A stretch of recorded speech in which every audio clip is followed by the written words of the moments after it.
Ray. What do you want to do tonight? The same thing we do every night, Pinky. Try to take over the world.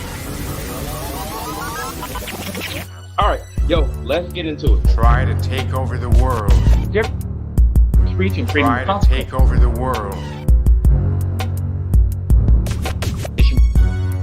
And greatest chaplain in the world, Mr. Lance Try O'Neill. to take over the world.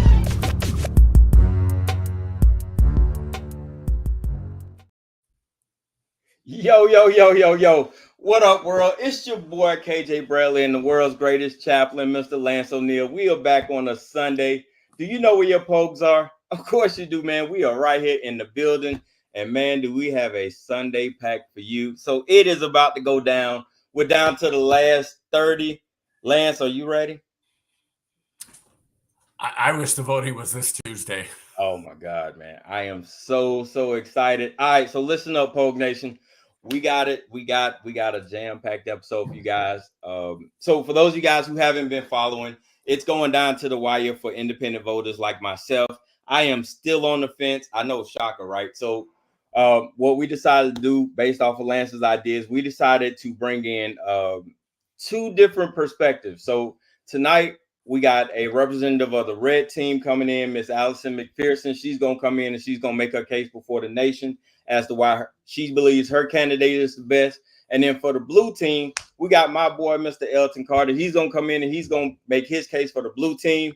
And then we just going to chop it up, man. So it's not a debate. We just going to ask some questions and we're going to allow them to rock. So I'm going to bring them in right now. We're going to let them introduce themselves and we're going to let it rock. So first I'm bringing to the stage. And real quick, if you're watching live and you want to text something for us, please do so, because we are more than happy to get your input and ask some questions if you have them as well. Oh yeah, don't forget, hit the comments. Oh, we definitely, I know the Twitch stream is going to be bananas. I am excited. I know Liberty is out there just chomping at the bit. So Liberty, I'm waiting for you. I know I see you. All right, so alphabetically, we're going to let this rock. So coming to the stage now, Miss Allison McPherson. How you doing, man? Oh, I'm doing great. How are you guys doing? I'm excited. Good. So tell us a little bit about yourself and why you represent the red team. Well, first of all, I'm from Blanchard, Louisiana, 51-year-old mother. I am a proud veteran's wife. My husband served in the Army.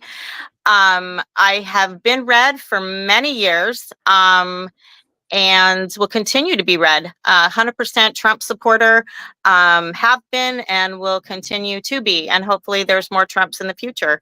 So I'm very excited to be here tonight to share my opinions, my love for the country, in a very respectful and enjoyable way. So I'm excited to talk with all of you. Right on. Here we go. And then for the blue team, we got my boy, my brother from another mother, Mr. Elton Carter. What's up, bro? How y'all doing? What's going on, man? Let me try to get that banner out of your face, man. We got to see that. We got to see that beautiful face. What's good, good brother? There you go. All right, man. Everything's Tell us a little good. background.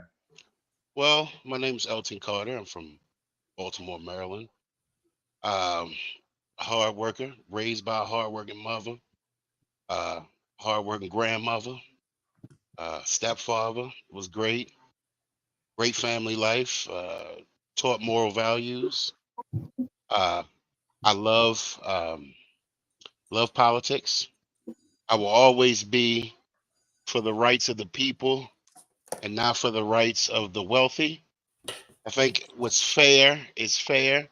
And I believe we can all come to a common resolution as far as how we want the world as we know it to go. I am a Kamala supporter, and I'm gonna just try to bring y'all over to the good side. This is going to be interesting. Chappie, you want to lay down the groundwork? What's the rules? Yeah, so basically, the rules are just being respectful. What we want to do is we want to have a conversation. We want to ask KJ and I will act as somewhat moderators. We are not impartial moderators because we both have our opinions as well. But that doesn't mean that we are going to be CNN against a GOP American debate. or a Fox News if we were holding it on there. So I'd like to think that we're going to try to be more impartial and set aside our thoughts and beliefs more than any of the debate moderators that we've seen. So I will start just because of what Elton said. I'm really curious, Elton, your thoughts on when you say you want everything to be fair and you're for the working class and not for the rich. What does that mean to you? Let's start there. Well, first of all, let me pack it in for you. What I mean by that is the fact that a lot of times, and you can see it if you look at, take for instance, the top billionaires. If you look at their net worths from 2016 on to 2020, their net worths have ballooned exponentially, at least 5 or 10%. Now, why is that? You ask yourself. Well, you have the tax cuts for the wealthy that don't benefit everyone else. This whole top down, this whole economics thing where everything trickles from the top down, it does not work. We know it don't work. We've seen it. We have a ballooned economy, and the reason why that is because of the tax cuts for the wealthy. It's not fair that we as individuals pay more in taxes than some corporations and some of the most wealthiest people in the world. That's not fair. I'm the type person that believes teachers should make $100,000 a year. I'm the type person that believes people who are supposed to pay their taxes via net worth should have to pay their taxes accordingly. Taxes should be based off of net income, not how rich you are and how poor you are. So that's why I believe everything should be fair and balanced. There should be a way for the tops to pay their fair share and everybody else to pay an equal amount, equal to their net worth. Not just, well, you did something for us and so you don't have to pay taxes, or you brought in 100,000 new jobs so you don't have to pay taxes. It shouldn't work like that. We live in a country where everybody is entitled to pay taxes, so we should all pay our fair share. So with that, let me follow up. Okay. If you look at the numbers, the top 1% pay 60% of taxes in this country. The top 5% pay somewhere around 80%, and over 50% pay zero federal income tax. Now, when you're talking about corporations, I'm with you. I think it's ridiculous that the United States government gives any subsidies to any corporations, because corporations are there to make money and they run a business. If you don't run a good business, you should not make your money. Correct. But when you talk about the taxes and the unfairness of the taxes, I have two questions. One, did those people that are at the top, did they steal money from anybody else? Did they take it from anybody else? And two, what is fair to you then? And when we're talking about tax rate, you need to differentiate between income tax, between capital gains tax, and between corporation tax. And I know that's kind of a detailed question, but kind of what is fair then? And and I'm against Bernie Madoff, but I'm not against Elon Musk making $500 billion if he can do it, if he's earned it. So, oh no, I'm not against it either. Everybody should make as much money as humanly possible. That's not my given. See, the problem is that people know how to cheat the tax codes. They know the tax codes. They know how to get the exemptions for the wealthy, but the rest of us who don't know the tax code as well, who can't, take advantage of those extra tax breaks. And when we do have somebody who knows the system and knows how the taxes work, we have to pay them, whether it be your turbo tax or your Jackson Hewitts or your whoever, the people who don't know how to do taxes. What I'm simply saying is that there needs to be a tax. Let me see. There needs to be a tax limit on how much you should be able to tax the middle class and the poor and disenfranchised. Now, I'm not saying that all poor people don't pay taxes, because a lot of poor people, I know a lot of poor people that pay taxes. Believe me, I know a lot. But I also know people who know how to cheat the tax code, or know what tax incentives or tax breaks to go after to be able to pay little to no taxes.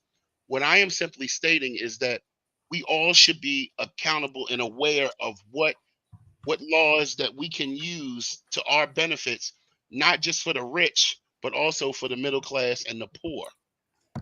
They should have So their fair share of getting. I'm sorry, I didn't mean to cut you off. They should have no, their I fair was share. They should have their fair share of, some of these tax breaks that the corporations and the wealthy get. That's what I mean when I say they're not paying their fair share, because they know about all the tax breaks. They know about what incentives to claim in order to get these breaks on their taxes. And if they do get caught and they end up having to pay it, for somebody like them, that's just a slap on the wrist to them.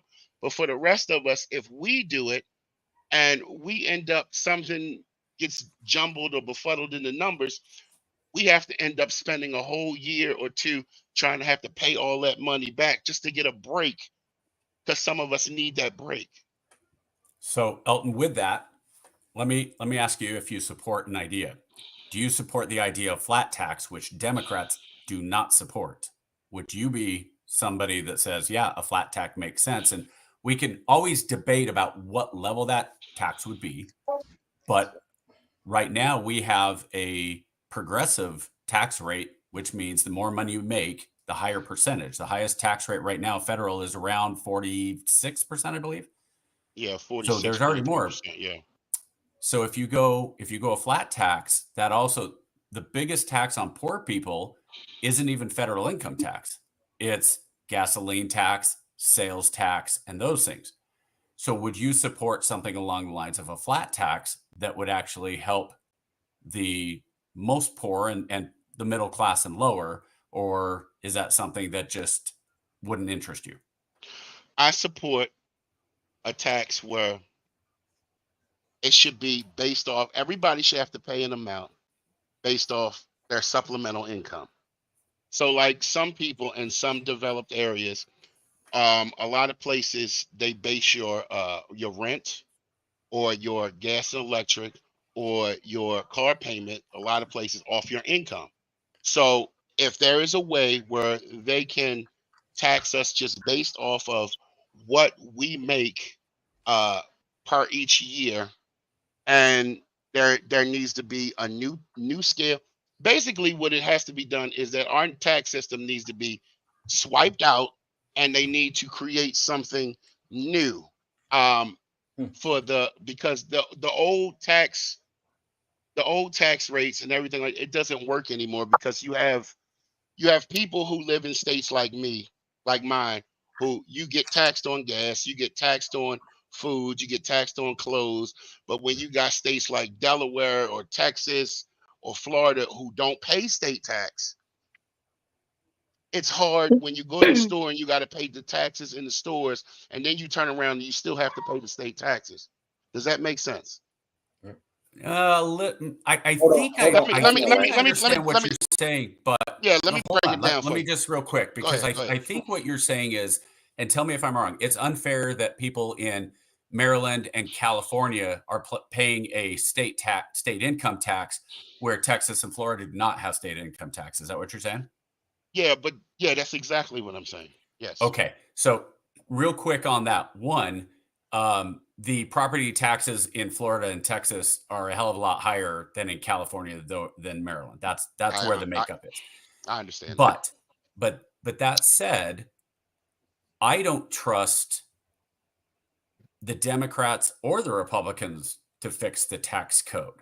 So, Allie, what makes you think that Trump would be better on the economy and tax code than Harris and the administration might be? Well, first of all, for me, Trump, one of the main reasons why I am a full supporter of Trump is when he started, he was not a politician. He was a businessman. He was given $1 million and he turned that into a multi-billion-dollar world business empire, whatever you want to call it. He is a businessman. He does know the tax laws. Yes, he can afford um tax attorneys and things for loopholes. And technically, to a point, we all have that ability to learn that. My husband and I, we own a small business in the oil and gas industry.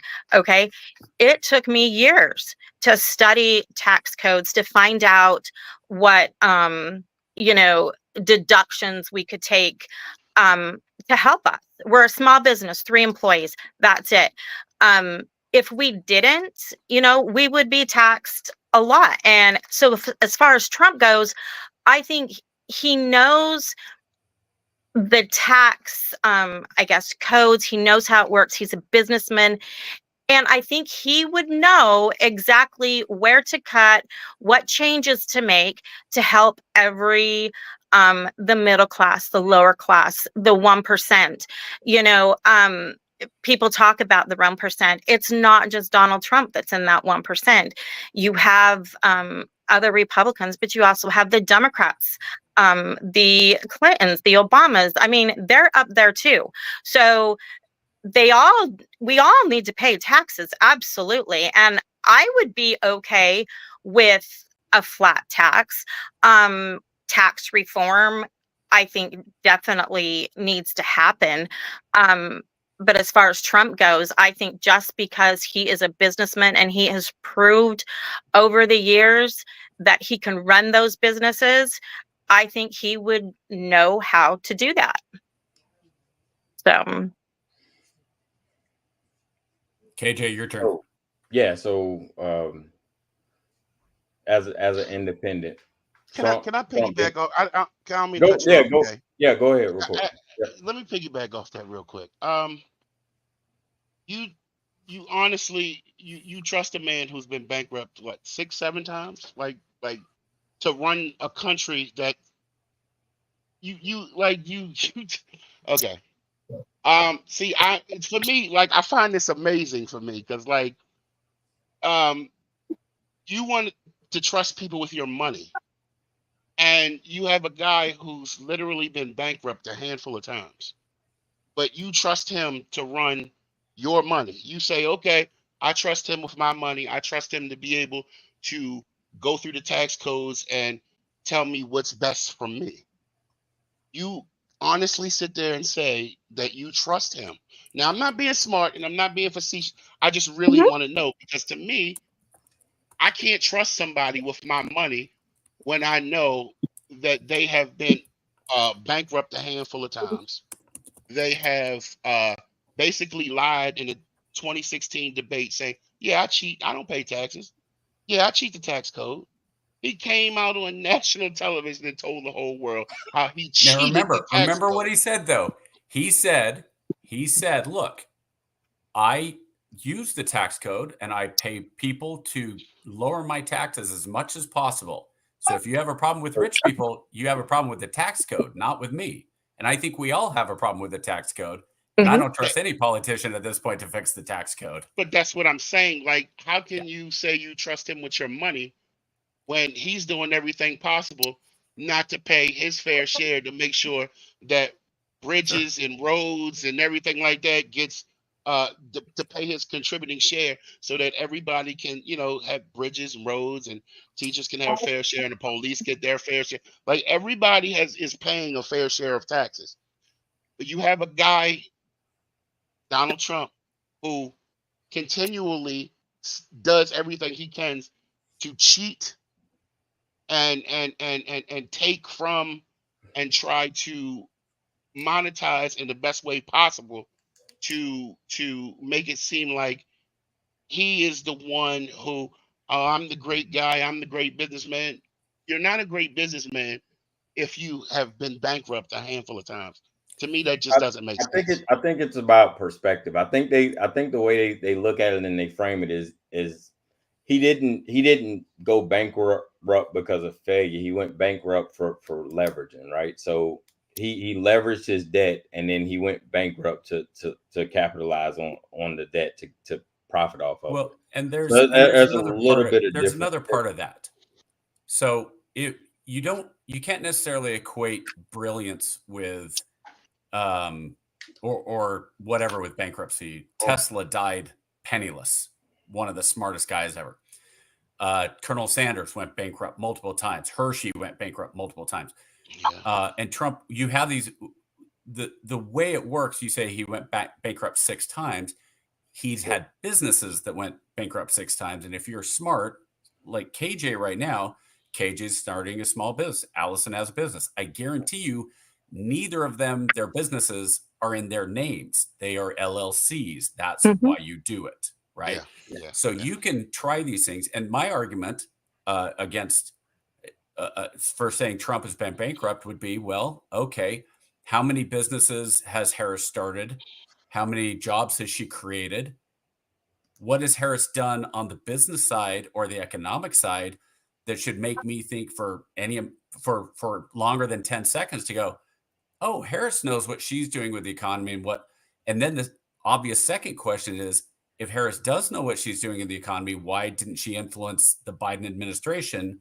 Because Biden hasn't come out yet and said anything. Oh yeah, Kamala Harris really helped us get through this, that, and the other. All she's done so far is cast the vote as the vice president for the Inflation Act that after the fact, everybody kind of said, haha, it wasn't really an Inflation Act. It actually was an Infrastructure and Money Act. It had nothing to do with it. So that's my question. Hold on a sec, Allison. Okay. So there's a double-edged sword to that thing. We all know that the power of the VP is limited, right? So we know that the VP can't influence anything. So we got to cut that. We got to cut that rhetoric down. Hold on. Wait, let me finish. Let me finish. Hold on. Let me finish. Because the VP cannot influence policy. They can't, right? They have no policy influence, whatever. So whatever we say, oh, why didn't Kamala just go into the president's office? Hell, you can't go into the commander's office and tell him to do nothing. You can say, hey, sir, I think this is a great idea. But at the end of the day, the commander is going to say, hey, thanks. I appreciate your recommendation. Sure. But this is the way we're going, right? And what you're going to do as second in command, you're going to say, hey, Roger, sir, and you're going to move feet. So we recognize as the VP, her scope is extremely limited in her recommendations. Right. We've all experienced that as adults and working for somebody. If you are not the man in the seat, your recommendations and your scope is extremely limited, even in your recommendations. So, that argument, then the president doesn't have anything to do because it's all controlled by Congress and you have no influence. But it's the same thing with Congress, right? So even Joe Biden can say, and I'll give you an example. Joe Biden was trying to get the border law passed. And Congress killed it, right? So there's been presidents who've tried to put agendas in place, and it's been stepped on by Congress. So we can, let's dead all the stuff, right? We can. Okay. So retract but that's not my point. Hold on. Let me get to my point though. So when we say Trump is a businessman, right? And Trump is known for touting his economic prowess and all this other stuff. But Trump was not running those businesses. We can't one give him success and say, oh, well, Trump built all these brands and he built all these businesses and did great. And then we put him in front of, we put him in front of the presidency and say, oh, he did great. But then we don't attach all the debt, because he did exactly to the economy what he did in his businesses. He built on record amounts of debt, and then he tossed deuces. That's exactly what he's done over his career's businesses, right? And he tax on and he leverages record amounts of debt, and then he's done it in every one of his businesses, and he's done it as an economy, right? So as president, he tacked on, we got $74 billion of debt added on in 4 years, and then he tossed deuces. So objectively, that's what he does. That's what he's been doing, and that's what he does. So when we come back and we say, go ahead. Hold on. Let me finish it. So when we say, oh, well, you know, this is what we can expect as an, you know, because he's a businessman, I don't know if we can take another 74 billion. Now, you know, that's not to say Kamala, because Kamala doesn't have a business to run on. So we don't know what her economic policy is. And I think some of that is unknown. You know, do you take the crazy that you know, or do you take the crazy that you don't know? And that's where independents like me are kind of stuck on. So I know what a Trump presidency kind of looks like, right? I got a 30 year, you know, record of how he's going to operate his business, right? He's going to surround himself with these guys. I know, you know, I know what his structure is going to look like, and I know what the economic policy is going to look like, right? It's going to be short. It's going to be good for the short term, but long term, we're going to be eating shit. Excuse my crassness. And to throw it back to your point, Bill Clinton and Barack Obama didn't have businesses either. They didn't have a business. They didn't own a business. Oh, the Clintons had plenty of businesses. Well, I'm talking about. So look, when Bill Clinton and Barack Obama was in office, we had surpluses. So they necessarily it's like trying to tell somebody, okay, well, I don't know if you qualify for the job, but I have this guy over here who's qualified, and we all know what he's done, ballooning the deficit, $7 trillion and blah blah blah. We all know that. And then you have this other person who's unknown. We don't know what they're going to do. We don't know, you know, anything about their economic policy. Only thing we know about Kamala's economic policy is what she said. Now, contrary to popular opinion, we don't know if she can do these policies. It all depends on who controls the House, who controls the Senate. We can't easily say that any of these policies will get done, or on either side, whether it's Trump's policies or Kamala's policies. Either way, it all comes down to the votes in the Senate and the votes in the House. So we can sit here back and forth and critique about economic policies or what they're going to do for LGBT rights or whatever. But at the end of the day, it all comes down to the Senate and it all comes down to the House. And that's how I feel about it. But I think you have to make these arguments. Yeah. Because if you don't, then what's the point of who the president is at all? Because we can make these arguments all day. We can make these arguments all day long, but at the end of the day, it still comes down to the Senate and the House. That's why Mitch McConnell is big on. That's why Mitch McConnell is big on getting the judges, getting the down ballots, getting the Senates, getting the houses, and taking care of all that stuff, because he knows that in order to get stuff done, you need the Senate and you need the House. The president can make executive orders, the president can do this, the president can do that, but when it comes down to it, when it's time for the meat, you need the Senate and you need the House. Yep. So let me ask you this. Real quick though, looking at the down ballot, that's exactly what George Soros did for the DA level, and saying this is what we want to control the prosecutorial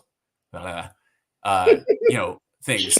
So I have a hard time, because we do have a Senate, we do have a House, but the commander in chief and the person who's in that seat is the one who is still really kind of setting the tone. And yes, you can say, hey, McConnell came out and said in 2014, we're not going to do anything to get Obama to pass.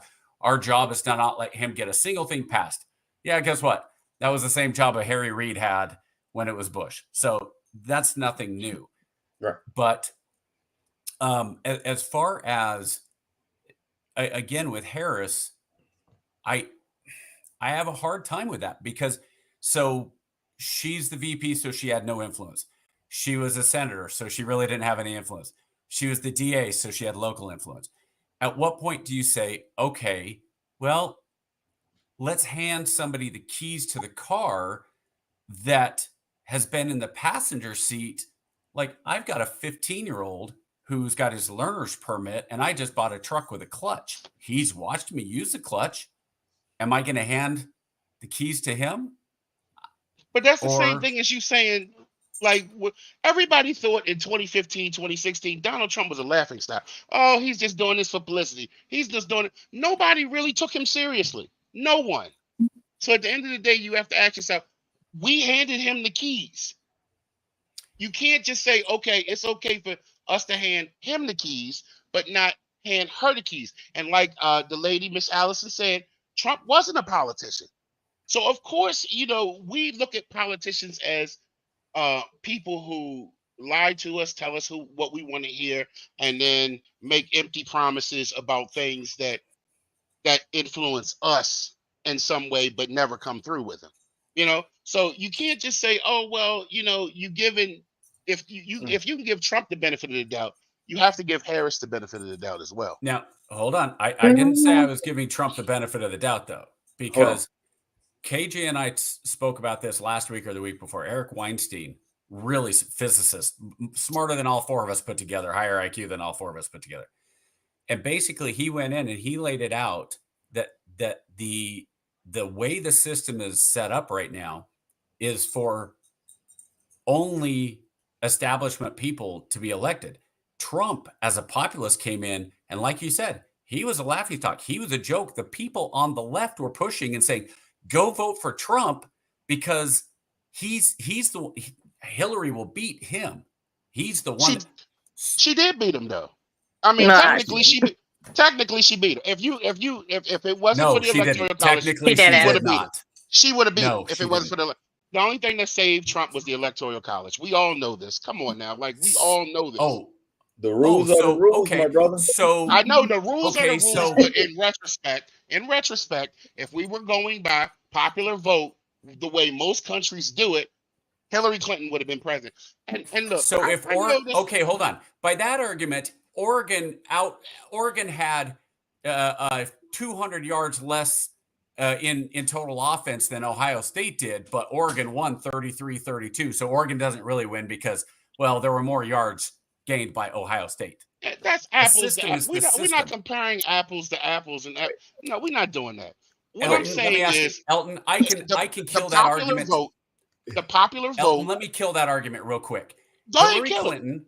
Here you go. Hillary Clinton won Los Angeles County and New York City by more than 8 million votes. And her total population over the entire country was a win by 6 million votes. So you have the two largest cities in the entire country.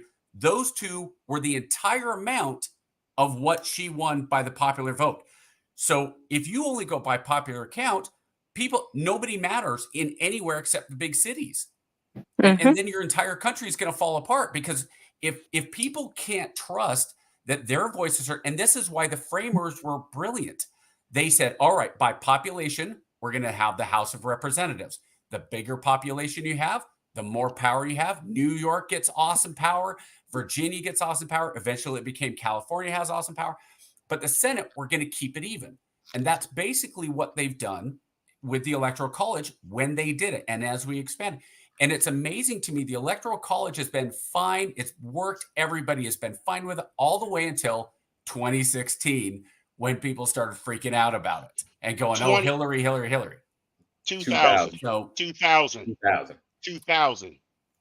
Let's be like, Al Gore lost like 513 votes. And that's what cost him an election. That there cost him an election. So it's more like 2000, not 2006. And Kennedy won in 1960 because Mayor Daley went and found 20,000 votes for Chicago, which gave him Illinois. We can play the game of going back. We know how Mayor Daley found those votes, though. I mean, we're not gonna say those three letters, but we know where those votes came. Wait, is cemetery spelled three letters? All right. Just the speed things on or move the tugboat a little bit. We need a question for Allie. Give me a question here. So listen. What was the turning point that made you decide to support your candidate? Was it like a specific policy or an event, or was it something personal that resonated with you? There was actually quite a few things. Like I had mentioned just a few minutes ago, he wasn't a politician. Okay. I felt he wasn't a politician. He was a businessman, a smart businessman. I'm sorry. If you can take $1 million and turn it into $1 billion company, you have to be smart. I'm not saying that Trump can be arrogant and narcissistic, but he's smart.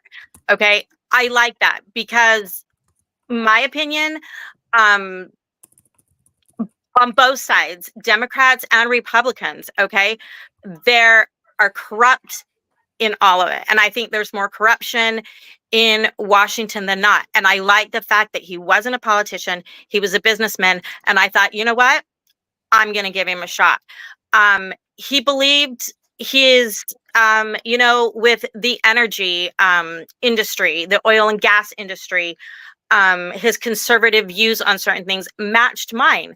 And I couldn't see any other. For me, it wasn't even a thought. It was like, he has got my vote, and going back just a minute ago, and I don't mean to go back, you said, would I trust him with my money? I would, before I would trust in a million years Kamala. I have a hard time, and I mean, by no means, I'm not going to bash, I'm not going to do, but when I look at Donald Trump and I look at her, I would trust him tenfold than her making decisions about my money. I see where so much money has gone to other people, other nations than our own. I don't want that personally. And I'm sorry that I kind of went back for that, but we need that money, our tax money, in our country. We don't need it. And I think that Trump will do that. And I think if we reelect Kamala again, I think there's going to be more and more money that's going to go out of America and into other countries. And I don't think it's right. So, First of all, when did we elect Kamala in the first place? Or no, Kamala, because that's her name. Her name is Kamala okay. Harris, not Mhm. Kamala, not what Trump made up. Her name is Kamala Harris. Would nobody Right. disrespect Minor Donald detail. Trump's name? Elton, I'm just. Elton. Yes, sir. So the question: What was the turning point that made you decide to support Kamala? So, what did it for me is that I lived through Trump's first 4 years, and I watched him tell people that, the whole bleach thing, the whole COVID thing, the whole people are dying everywhere thing. I mean, I know people think that that's, apples and oranges, but for me, that means something. The whole, we're not going to give these people help because they live in democratic cities thing. The whole police should have full immunity thing. A lot of that stuff bothers me when you're a black man in America and you are in fear of your life every time the police drive behind you in an automobile when you drive in a car. You don't know if they're going to pull you over for any little thing. You don't know. First thing you do as a black man when you see a police behind you, first thing you do, well, do I have my insurance? Is my insurance good? Is my tail lights good? These are just normal things that black men think about in America today when the police follow behind them. And I for think you to that tell, same thing. and for you to tell, it's easy for you to say. Now, I'm not. Believe me, it's not a racial thing. It's really not. But what it does for us is gives us anxiety, and it gives us kind of like a PS, just like a feeling of am I going to make it home safe? Like I know it doesn't make sense for a lot of people to understand that, but in a lot of black males think like this. And But for what does him that to have to say, do with Trump? I'm going to explain it to you. Okay. I'm So sorry. for him to, so no, you're fine. And for him to say he wants to give full immunity to the police, that to me kind of says, okay, well, you see all these quote unquote police shootings that happen with unarmed men. And then you say to yourself, okay, well, what if somebody gets shot and it was the wrong person and somebody tries to sue for wrongful death? they won't be able to sue for wrongful death because the police will have full immunity and full autonomy. I can't sit here and say to myself, oh, well, I'm going to vote for a man who not only lies about immigrants, says that a lot of black countries are shithole countries, and you expect to get my vote when you don't. Your idea of pandering to me is putting out gold shoes and say, well, I have a mugshot, so I really relevate with black people. That to me don't make sense. So in my eyes, I can't sit here and say, oh, well, I'm just going to vote for him because he has great economic policy. I can't vote for him because of what he represents. So, Elton, couple things there. Before Trump became a Republican and ran for president, he was very much respected by people like Jesse Jackson, by people that had been helped by Trump, who Trump had donated money, things like that. As far as the immunity goes, that's, well, no, I mean, you go back and look, there's his dad had some issues, but we're not going into dads, or we have to talk about Kamala's dad, but we're not going to do that.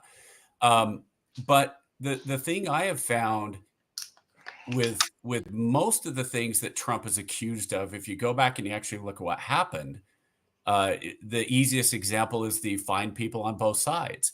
And people hold that up and say, oh, see, he supported tiki torches and white supremacists. But if you go and you actually watch what he said, look, there's people on both sides. Now, first, let me condemn white supremacists and these Nazis. I mean, they absolutely condemn them. But as far as the people out here protesting about the history of these statues, yeah, there's fine people on both sides. And that was cut out and made into this big issue that even Snopes came out and said, yeah, that was a lie. But we've heard that time and time again. So I see these things.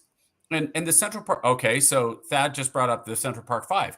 Yes, he supported this going after the Central Park 5. He believed at the time that the Central Park 5 was guilty. Are you telling me Kamala Harris, as a prosecutor in the Bay Area, never prosecuted somebody that and got a conviction that turned out they were innocent? It happens. And I don't think it's great. I think it's horrible when people who are innocent go to jail. But I can't support someone. I cannot support someone who is supported by 30% of the white nationalist party. I just can't do it. I can't, as an African American man who lives in America, I can't do it. After what they say about us and how they feel about it, I can't do it. I'm sorry, but it's just who I look. Trump has a lot of things. But that's guilt. But that's guilt by association. No, that's it's guilt. not. That's totally guilt. No, it's not. No, it's not. I cannot. That's not.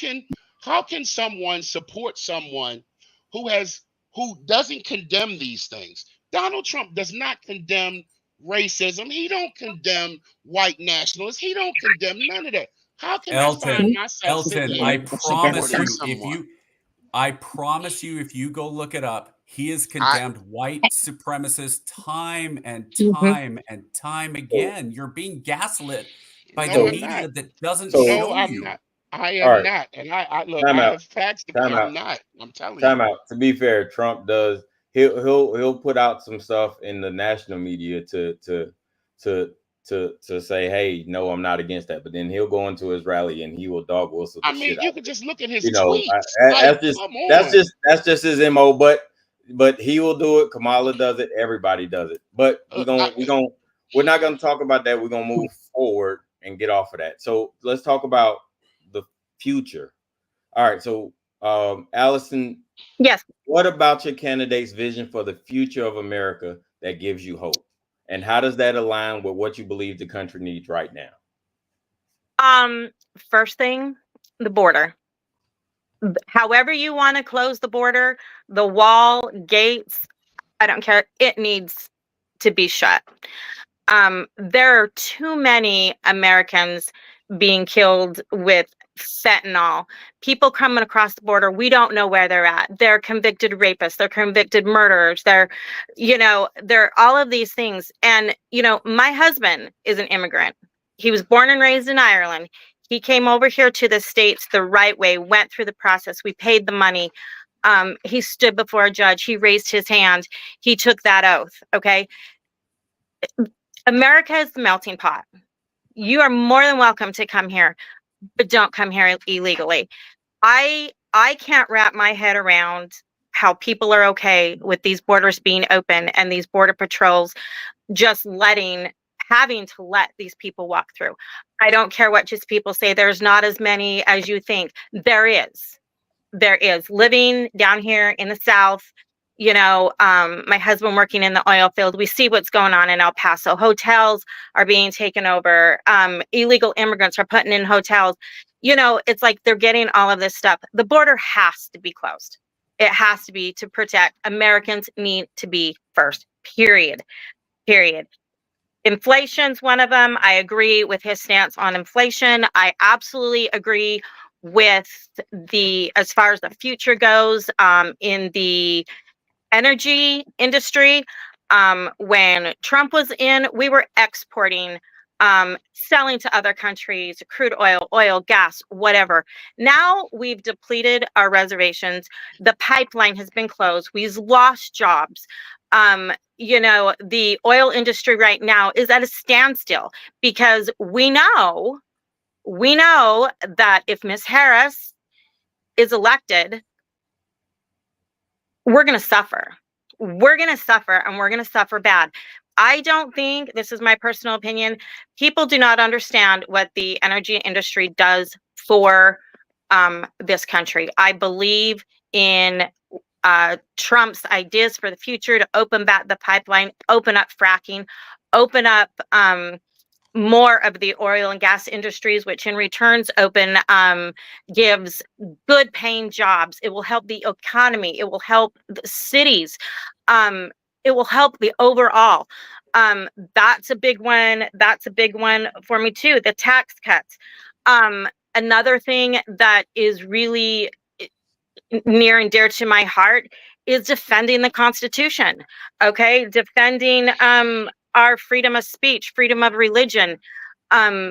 Just because I may have a different view of, thank you, a different view on religion than you do doesn't make me right or you right or wrong, but I shouldn't have to shut up so I'm not offending somebody. So the fact that I think he supports the Constitution, he believes in bringing, and when I say this, I don't necessarily mean it into schools and into public things, but he brings God into it. I believe and I love his plan for the education system. I think things need to change big time with the education system on what's going on with what these kids are being taught. I have an 11-year-old girl, and when I have to have a conversation with her about what a man is, what is a transgender, and I'm like, where did you hear that? And she's telling me she's hearing about it at school. That's unacceptable to me. Things need to change. I don't believe that religion should be brought into school, but I definitely believe that the Pledge of Allegiance and the national anthem should be played, and we should respect the flag. I believe personally that Trump will do that. I firmly believe that Ms. Harris will not do that to a point. I don't think she will. I think the kids are going to suffer. I think the Constitution is going to be hanging by a thread. I think even though she says she's not going to shut down fracking, she's going to. I think she's going to start playing with our Second Amendments and our right to bear arms. So I know that's a lot, and I mean, I could go on and on and on why I just think that my values and the way I want things to go is the same what Trump sees or his vision. Now, with that being said, do I agree with everything that Trump's ideas have? No, there's some things that I don't agree with him, but for the most part, I do agree with him, and I think absolutely he is a lot more I don't want to say the word qualified to be president again. I know what he did the last 4 years, and I agree with that. I was better off. My business was better off.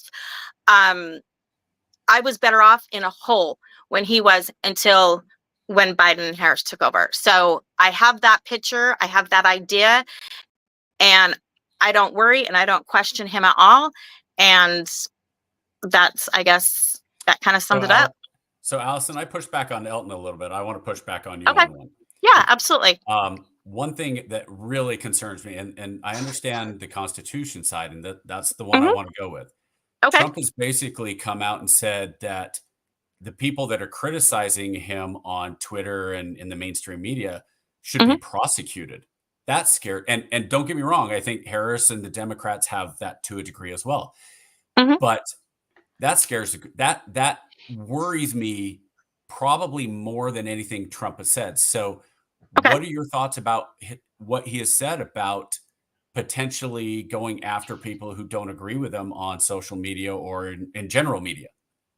Well, and I do agree with you on that. I mean, that does that is concerning to say that, but I think it comes down, and maybe it's an underlying response of freedom of speech. He should be able to say any opinion. I should be able to. Everybody should be able to say that. And yes, that is concerning. But I think in his case, there's been a lot of defamation of character, and I think there's got to be a point where sometimes he's just like, excuse my language, screw this. I'm tired of people attacking me, lying about me, about my family, about my kids. Everybody's got to get to a point where they've just had it. Now, like you said, that is concerning. And I don't think that people should be prosecuted. I mean, if it is intentionally defamation of character and it can be proven, that's a different story on all sides. But I think it comes down to a freedom of speech thing. I think the more and more time goes on, I don't think we have freedom of speech. There's sometimes I can't say something, and the first thing somebody can say to me is, well, are you racist, or you don't like the LGBTQ? No, that's not what I said at all. But I'm automatically judged too. So I think it comes down to people need to respect and understand freedom of speech. Again, I agree with you. No, they shouldn't be prosecuted. But I think, after so much attacks and lies being told about him, and, eventually, it seems like it always comes back out that something didn't happen. I mean, just like the whole thing with, my gosh, my mind just went blank. The Court of Appeals that just happened the last days, where they were like, you know what, this was malicious. So I think there's so many people have attacked him that maybe, and it's not right. He just came out and said, you know what, they should be prosecuted. I'm tired of it. Maybe that's a little different way of thinking, but you know what? Defamation of character. I don't know. I got you. Elton. Yes, what sir. do you think is the biggest misconception about Ms. Harris, and how would you address it if you had a forum to talk to undecided voters? I think the biggest misconception about Kamala Harris is they think that if she becomes president, that the world is just going to go dark and the United States is just going to be swallowed up by immigrants, and we're not going to have anything, and we're not going to be able to get anything done. I mean, I think that's the biggest misconception about Kamala Harris that I've heard lately. I mean, there are other things that are big about Kamala Harris, but that's the main thing for me. Or yeah, like Miss Allison just said, taking your guns away. Like, come on, like that line is old and tiresome. Like, Democrats could She have took said guns that away though. years She ago. said she would I under- support a mandatory buyback. She owns a But gun. people, She but even that's what said, I would kill somebody if they came into my house. a mandatory buyback is different from taking your guns. Nobody said anything about No, taking your no. guns out of No. That is the definition of taking guns. Mandatory. A mandatory buyback program means that if you want your guns taken, if you want to give your guns up for money, you can. It doesn't necessarily mean that they're going to be taking. It doesn't necessarily mean that they'll be taking your guns and coming into your house and literally taking guns out of your house. My thing is this. Elton, she actually did say that. She said, look, just because you're in your house, don't think that you just have all the rights and you can just keep all the guns you want in your house.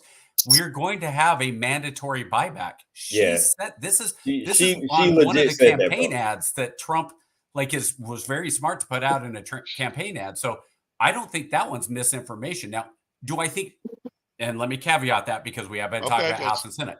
Okay. Do I think they're going to be able to pass a law that allows that? No, I just don't.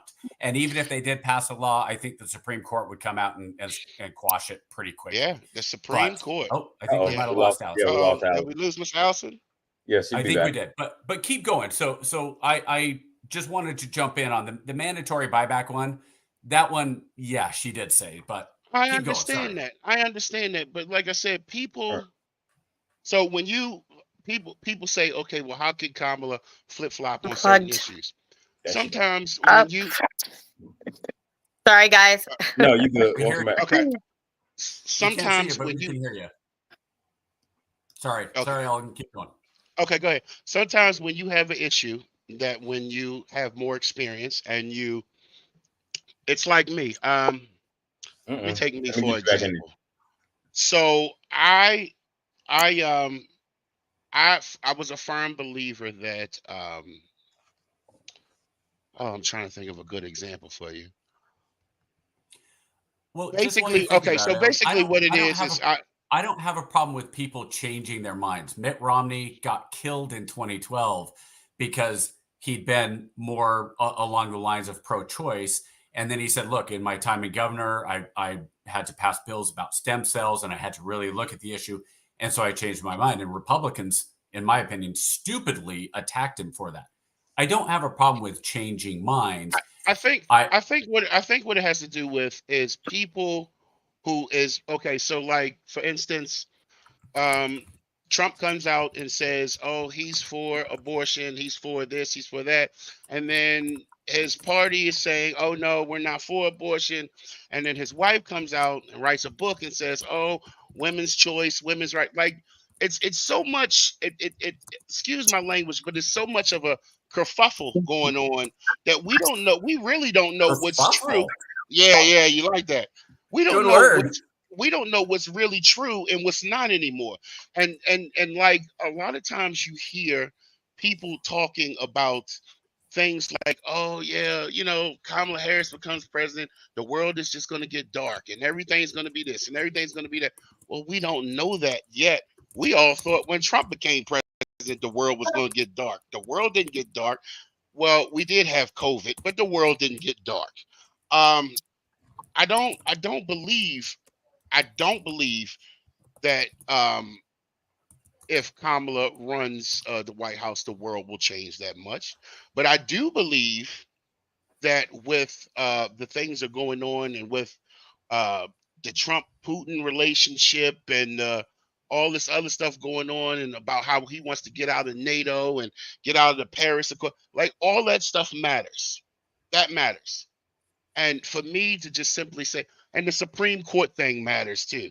That matters a lot, because they have made some decisions in these last few months that have really changed the course and changed the balance of power in the way both political sides are running the situation, giving more power to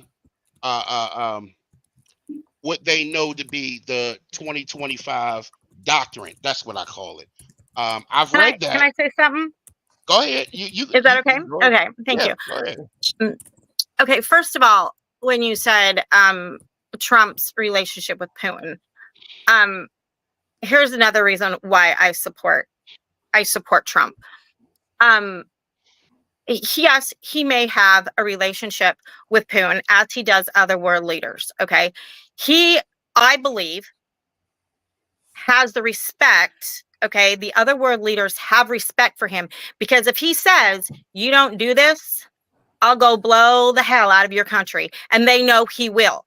Okay. I feel, my opinion, Kamala gets in and she's going to be, I don't think she has the, I guess, grace or whatever. She's too soft. I don't think there is any way she could stand up to Putin. I think, and honestly, I believe that between now and the election, and if Trump is in, I think we're going to see violence, because the world knows that our administration right now ain't going to do crap. But Trump gets in and he tells Ukraine, he tells them he's going to do something. I like what he said. Was that the Iranian or whatever? I know where you live. I'll blow your ass off the map. And they know that he'll do it. I think we are the laughing stock of this world, because first of all, Biden gets lost getting off a stage. I don't think Kamala can explain herself and talk the way a world leader should. I don't think the world will go dark, as you said, if she gets in. But America is going to not be the most powerful country in the world, because other countries are going to take advantage of us, because I don't think she's got the backbone to stand up to those other world leaders. Honestly, So I think it's a joke. Let me jump on this one on Okay. foreign policy, because there's two sides of this. Right. And unfortunately, I think Harris and Trump are two sides of the same coin. With Trump, nobody wants to mess with America if he's the president, because he's, like you said, he's a wild card. He might say, F you guys, and bomb the crap out of Yemen. Okay, fine. But the other side of the coin is Harris, who is going to be more accepted by the world leaders because she is more establishment. So do I think that the United States is going to lose or gain in the world community? What you want to say about respect, I don't know. I don't think people, here's the thing, KJ and I, being military, I'm former intel, people don't realize we're at war right now. We're not at shooting war with Russia. We're not shooting. We've been at war for a very long absolutely time. at war with China, and we have been for a very long years time. and years. Yeah. There's a reason that Romney came out in 2012 when they asked him the question, who's the biggest existential threat to America? And he said Russia. He wasn't talking about military, because mutual assured destruction, right? Nobody's going to launch a nuclear weapon. Even Iran's, they can be crazy. Kim Jong-un can be out there. I think if even it's in more those cyber countries, now than anything. it absolutely is cyber. It's more cyber. So now it's We cyber agree. and economic. Yeah, it's cyber and economic. So I'll go to Elton and then I'll go to Allison. When we're talking about cyber and economic, and not just economics in this country, and I know where you both stand. Obviously, Elton, you're going to support Harris, and Allison, you're going to support Trump. So here's what I want to do. Elton, what do you think is the best case for scenario if Trump is in office for him stopping China economically and cyber? Allison, I want you to answer the same question for Harris. Let's see if you guys can play a little devil's advocate. That's a good question. That's a good question. Great. All right. Honestly, like, oh boy. Okay. He got Elon on his side. Okay, there you go. He got Elon Musk on his side. So that'll help that'll help tremendously as far as cyber and things of that nature. Yes. That's a good answer. I like it. Yeah, he got Musk on his side, and to help him, to help him navigate through some of these cyber waters. But other than that, I mean, I just believe that Trump is the biggest con man on the planet, and he's getting away with so much. And the sad part is, like we've accepted this as normal. A lot of this stuff is not normal. You know, like you want someone when you see other world leaders, you want someone who represents you and your core values. You don't want somebody to go out here who's going to be um basically laughed at. And as far as being laughed at on the world stage, there is actual videotape of Trump being laughed at the G20 summit. Like they literally were laughing at world leaders were laughing at him. So, but that's neither here nor there. What I'm saying is like I want someone who values me and represents what America should be. I mean, nobody questioned Angela Merkel when she was out here on the world stage, talking to other world leaders. Nobody questioned her.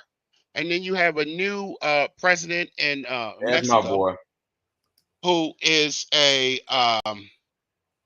who's a female, and and she's doing fine right now. Like I just for me, it just Elton, seems it. I do want to cut you off, and I want to go to Allison here, but I do want to say one thing. I don't think it has anything to do with gender, honestly, because I would hope not. I would hope not. And here's why I say that. Because you ask conservatives, tell me a female world leader that you respect, and within a heartbeat, every single one will say Margaret Thatcher. So there have been females that we absolutely respect. And honestly, I don't care. I don't know if anybody else does. I personally couldn't care less that Harris is Black, female, Right. Her Indian ethnicity on her mom's side. I have issues that go way deeper than the physical, and that's just on that. But Allison, I accept that. So Allison, let's see what you can do, and if you want to go the first, and what's the best case scenario for Harris, and then if you want to jump on and attack her right after that, you can. No, I hate to attack anybody, honestly, because I mean she's human, okay? It is a hard question because I'm not a supporter of her, but I would hope that if she was elected, that I would hope that she would really get a team behind her and really look for the best people, no matter if they're Democrat, Republican, Independent. I don't care, that she would honestly look for the best team to help America, to help fight that. And not, I would just hope that she would just not make a whole team of Democrats and really look for those smart people. I mean, even Elon, like he's amazing. Okay. So approach him. I mean, I hope that she would put all differences aside and look, okay, what would be best for America, the safest thing to do for America to help protect us with, all the internet issues and security issues and even TikTok. And, we could go into that. I would hope that she would do that. And if she is elected, I would pray for her, honestly, every day, that she would make the best choices for this country. I don't believe that if she was elected, I have a really hard time with thinking that she would cross the aisle and bring other people in to help. But to answer your question, I would hope that she would. When I say we're the laughing stock of America right now, I mean, I think a lot of it, and when I say that, it is based off President Biden. I honestly feel bad for the man, but I just think by no means is Kamala Harris the ready to run this country and be the most powerful person in this world. I do not think she's ready for it. Has nothing to do that she is a female. Her race has nothing to do with it. When I make a decision in local elections, in presidential elections, I look at the person who I feel is going to be the best and represent me and the best for this country. Honestly, if I honestly thought that she would be the best for this country right now, and that she had done such a great job with Biden, and that I think I would consider voting for her. It has nothing to do with, is she Indian? Is she Black? Is she, what religion is she? Male, female? I don't care. But I just don't think a lot of the world leaders and stuff would stand behind her, and I just don't think they would take her seriously. Again, answering your question, I would just hope that she would come across the aisle and put the best security team together to help fight it. I think the funny thing we probably all agree with is, if we could pick somebody to be our dream president right now, none of us would pick Harris or Trump. And that's probably the frustration that most of us have. Absolutely. How did we get to a point that is so wild that all four of us would easily agree that this is not our best and brightest. These are not, the best and brightest that we can do, but unfortunately we don't have a choice. Not at all, but at the end of the day, it's what we don't have a choice. It's what we got. Like, it's what we got. Right. It's what we got. I just feel like that for right now. Like, I just feel like, go ahead, brother. Go ahead. Nah, go ahead. So I was just gonna ask. All right. So knowing that this is what we got and we got to deal with it. So I know it can't just be me as an independent, undecided voter, right? The country just feels like it's just deeply divided, right? You're either one way or the other, and there's no room for being in between, right? So tell me, as an undecided voter, why do you believe your candidate is the right person to bring America together and promote unity? Miss Allison, you can, ladies first. You are. Thank you. Well, first of all, a couple personal experiences. I had a Trump sticker on the back of my windshield, and it got smashed. Okay. My experience with the other party has always been negative. I have lost relationships and friendships, not by my choice, because I'm a Republican and I'm voting for Trump. They're voting the other way and want nothing to do with me. That's a division right there. I didn't want it. They chose to do that. I hear more and more stories of, if I don't agree with them, they want nothing to do with me. If I have a bumper sticker on my car, they're going to smash my window. I wear my Trump hat 2024 into Walmart, I get called a racist. Whoa. Okay. I would never in my life make comments to anybody wearing a Harris Waltz t-shirt. That is their opinion. But I have been attacked, like I said, lost friendships, all of this. I do not see how the Democratic Party can bring unity when I hear congressmen, and women stand there and say, on the news and say, we must fight however we can. We must fight and stop them.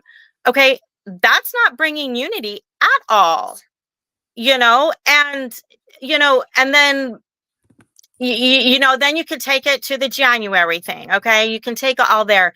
But in my opinion, it's like, who are you fighting for? Like, it seems like it's constantly fighting and putting down, and because I have a difference of opinion. And I associate that with the Democratic Party because that's all I've seen. as far as the Republican, as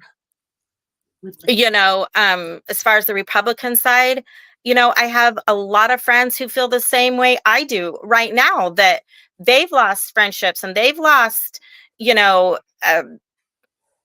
lost a job. Like it's crazy just because we didn't see eye to eye. I just don't see the Democratic Party bringing anything together, bringing anything. If anything, I think it's going to bring even more division if she's elected at all. So Allison, with that, let me ask you this then. Yeah. Do you believe that Trump brings us together simply more than Harris does because he's not Harris? And the reason I ask that is Casey's question was, what brings us together?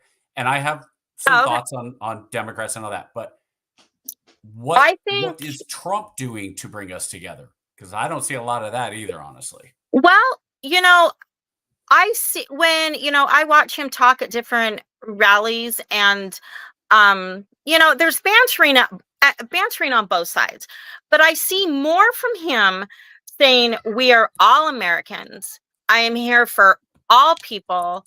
I'm here for all of us. I hear that more from him than I do from her. And I think that he would do a better job of it than her. Am I saying that he's doing a great job of it? No, I'm not saying that. But I think he's doing it better than she is. I just see that there's and I think how to do that, if I was talking with Harris and Trump, if I was to give them like my opinion on that, stop the bickering. Realize that, oh my hell, we can all have difference of opinion. If we all had the same opinion and the same thoughts and the same everything, how freaking boring would that be? It's okay that me and Elton don't agree and see eye to eye on that. He seems like a great guy. There's nothing wrong with that. I absolutely respect him. I absolutely respect anybody who has a different opinion. But I think that we need to hear it from them, both of them, Trump and Harris, and come out. And even as far as congressmen, the Senate and everybody, they need to be told, they need to stop too. Like, everybody needs to start talking about unity. And I think I sent this in a little conversation with you. I would love to have 9/12 back, the day after 9/11, because if you look at that day, it wasn't parties, it wasn't Democrat, it wasn't Republican. We came together as a country, as Americans, and I would do anything. I don't ever want 9/11 to happen again, and I'm not saying that. But I think in my lifetime, that was the first time that I felt like, we were one country. We were all together. It didn't matter. We all cried together. We all suffered together. But I think it's going to start with these people in charge that's going to have to step up and say, you know what, knock this crap off. We have to accept each other as individuals and different parties and start having some respect.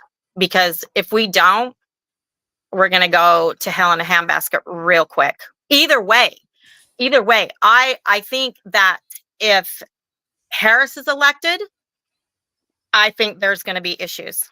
I think, I think the right's fed up enough that I hope nothing happens. If Trump's elected, I think there's going to be chaos either way, and it's scary.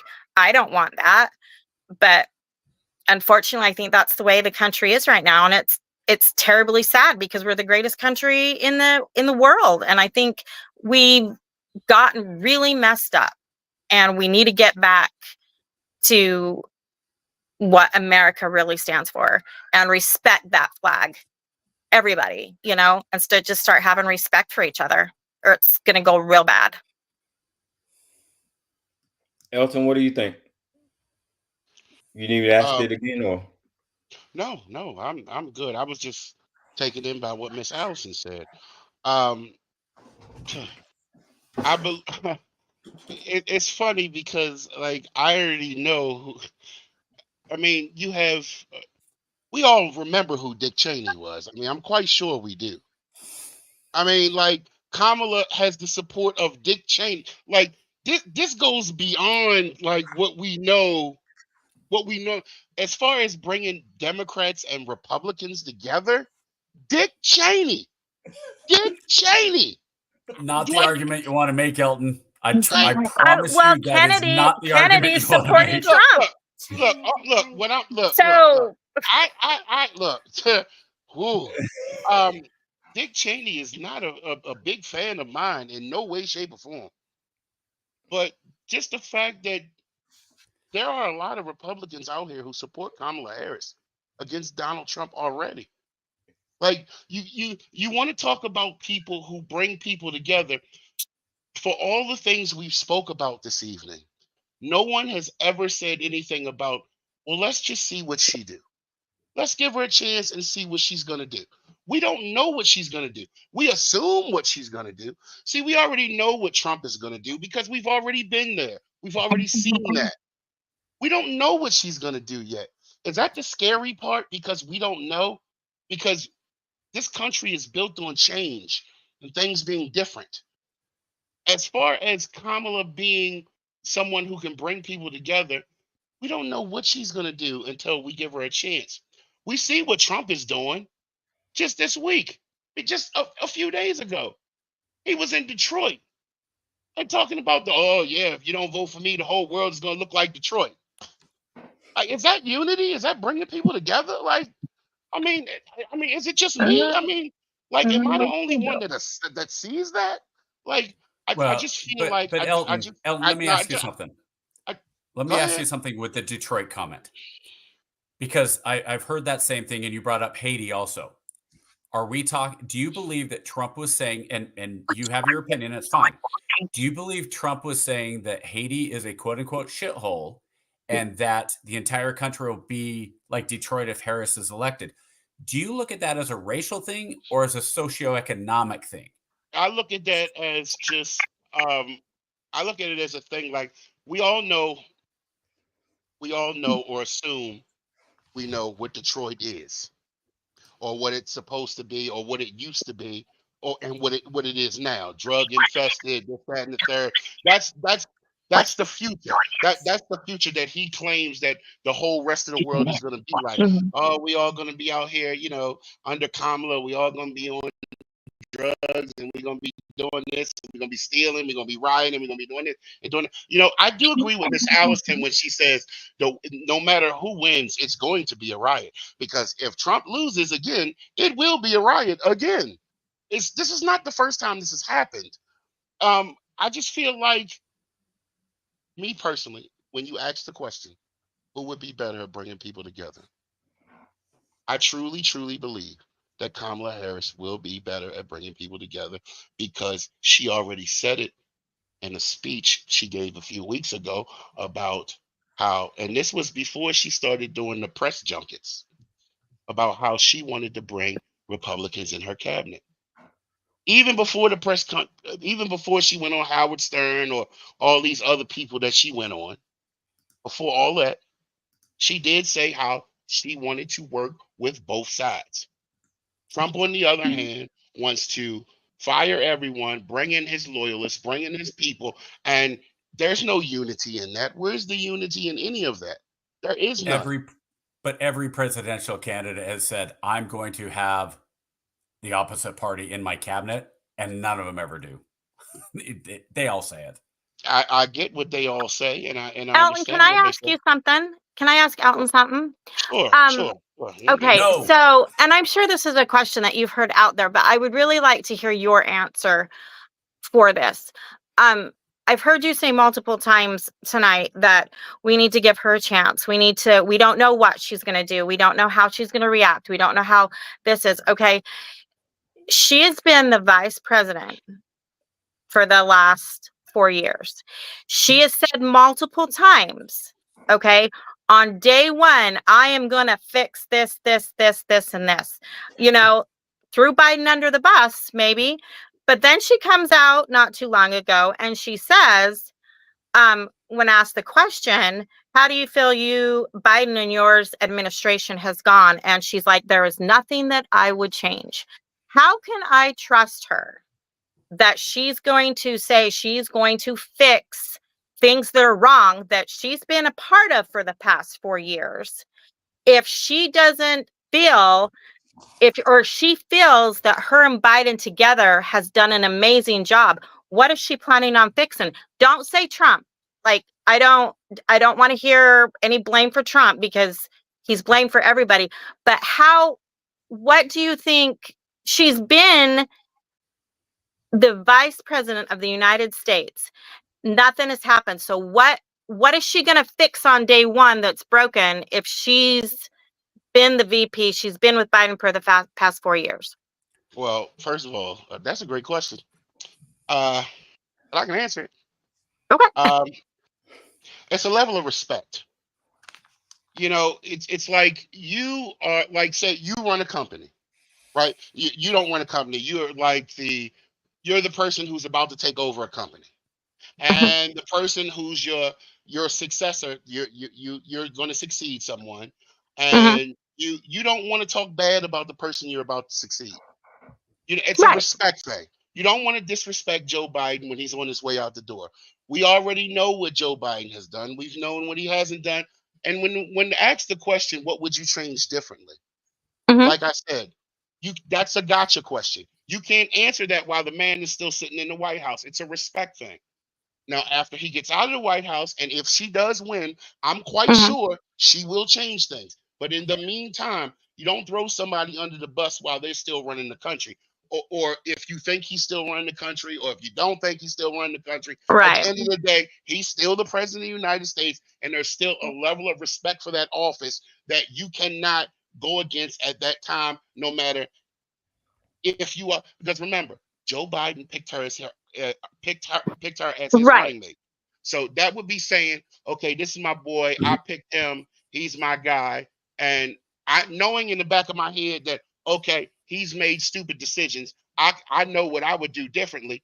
But as my guy or my buddy, I'm here to support him in any way, shape, or form. Now, behind Okay. closed doors, wait a minute. Now, behind closed doors, I will tell him, hey, look, Mhm. dude, you could have did this, and you could have did it differently. But in front of people and in front of the world, I'm not going to say, hey, look, I'm going to cut this man at his knees because, I know I'm going to do this differently from him. That's But not don't politically you correct. think, as a candidate for the most powerful position in the United States and running for president, that she has the right and she has the responsibility to say, okay, Biden and I did this. It didn't work. This is what I'm going to change. She can do Nobody that says in she a respectful way, but but nobody I says want to know what she's going to change. So Nobody says she don't have the right. Allison, I'm going to jump in on that one. Okay. Because Trump went on Cheryl Atkinson, who is one of my favorite journalists. I think she's right down the middle. She did an interview with him. And Right. she said, so President Trump, is there anything during your 4 years that you think you could have done better or improved on? And he said, no, we did everything great. And she specifically said, like, what about COVID? Oh, yeah, we got the COVID vaccine out there as fast record time, ignoring all the problems that we've seen with the COVID vaccine. So Right. I'm actually, unfortunately, I'm kind of with Elton on this one in terms of, should she have been honest and said there's things that they should have improved on? I don't think she really can. And I'll tell you, one of the problems that I have with Trump is his tick, which is, I'm the greatest, everything is the best, unless it's absolutely the worst. And there's very Right. little middle ground. As much as I say with Harris, there isn't much anything, which, okay, fine. She's Right. very malleable. She's mushy. What's her Yeah. policy? We don't really know. And where Elton is saying, well, why don't we give her the chance and let's figure out so she can solidify her ideas and all that. Because it's not like in 2 years that we can't vote out. Like, that's why they have midterms. It's not like we can't move stuff on. Like, Sure. But what I'm saying is with Trump, that's my problem is Trump, it's all or nothing. With Harris, for now, it's nothing. And so, I think it really does boil down to, we don't know on Elton's side. We don't know what Harris is going to do, we can only go by the limited record that she has and the limited position that she's had. And with Trump, we can see what he's done and also how he has dealt with, a split House and a split Senate once 2018. I think I look back and I go all the way back to Clinton. Clinton in 92 and 93 was an absolute disaster. And then Newt Gingrich came in with the Contract for America in 94. And suddenly what happened, and this Elton talked about a surplus earlier. Well, what happened was the Republicans in the House and Senate pushed all of the things they wanted. And then Clinton pushed what he wanted, and they undercut all the bad ideas. So everything that the Republicans wanted, but Clinton was like, no, we're not doing veto.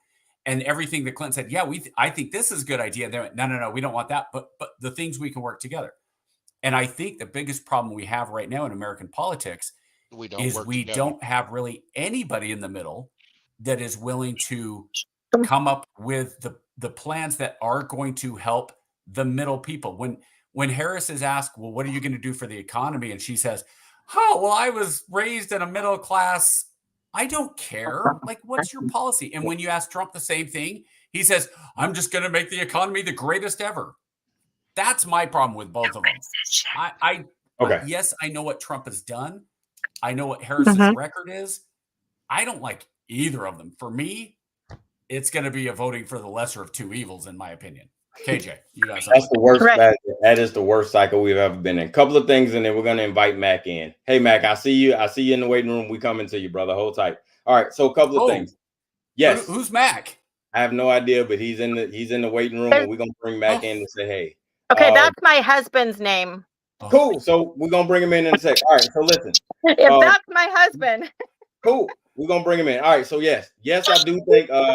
Good gracious. I do think Trump definitely uses his dog whistle when he uses cities like Detroit and Haiti when he says shitholes, right? Because last time I checked, black people don't make fentanyl. Fentanyl's not coming Chinese from the people hood. do. Yeah, fentanyl's not coming from and I just did the statistics. The top 3 cities is Baltimore, Cleveland, Philadelphia, and Columbus, Ohio. Top for what? Yeah, for fentanyl. Fentanyl. Overdose. White people have been damaged by fentanyl way, way, way more than black people. And that goes back to the problem with. I know, but what that ties into is, but if you let me finish, I'm gonna explain it to you. Sorry. What that ties into is if the border is the issue and the issue is fentanyl coming across the border, Detroit and Haiti ain't got shit to do with neither one of those. Detroit and Baltimore ain't nowhere near the border.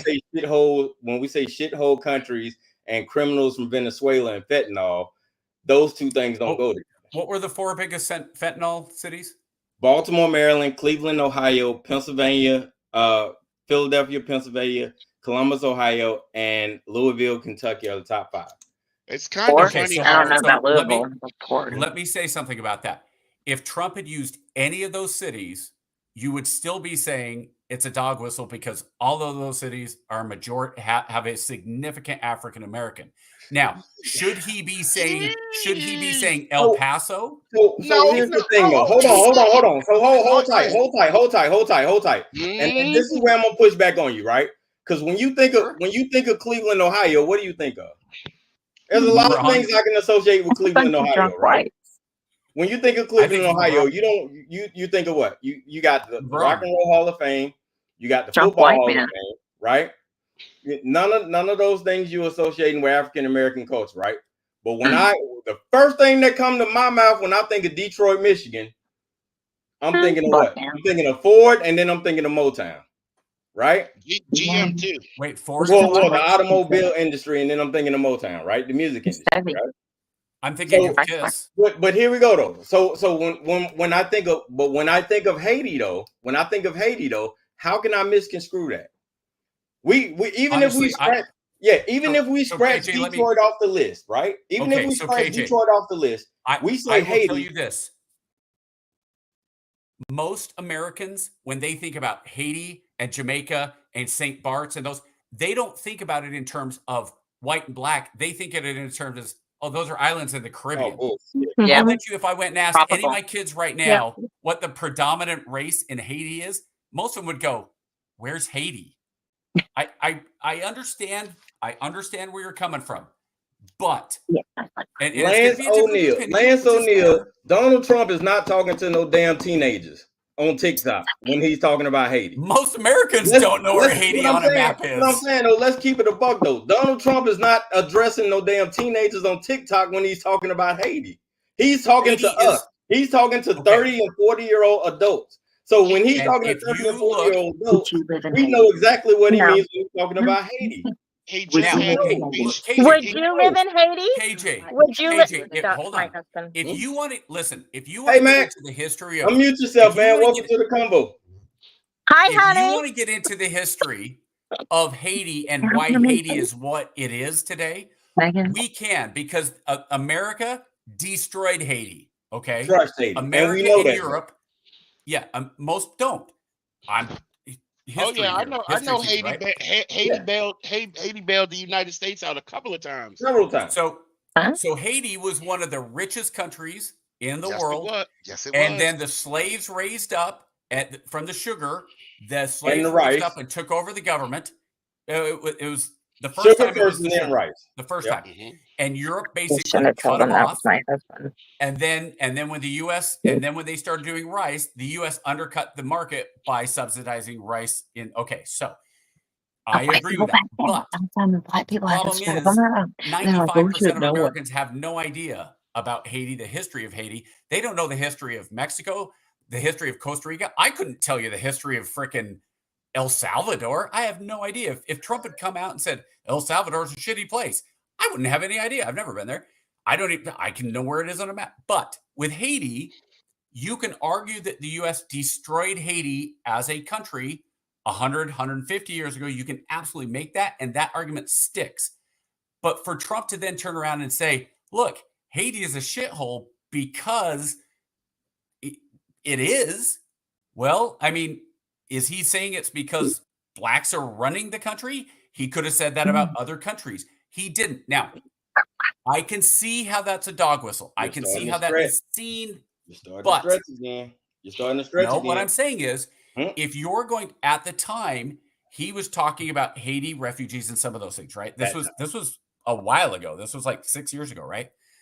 I'll tell you right now, I had a problem with the Haitians, not because of anything they necessarily did, but the government. When 9/11 happened and we were getting ready to deploy to Guantanamo in 92, they spun Fort Dix up in New Jersey, right? It was they were closing Fort Dix. We ended up going into the condemned barracks. They had a bunch of Haitian refugees. The barracks at Fort Dix were so bad that they condemned them and they moved them over into the new barracks. 9/11 happens. They spin Fort Dix up.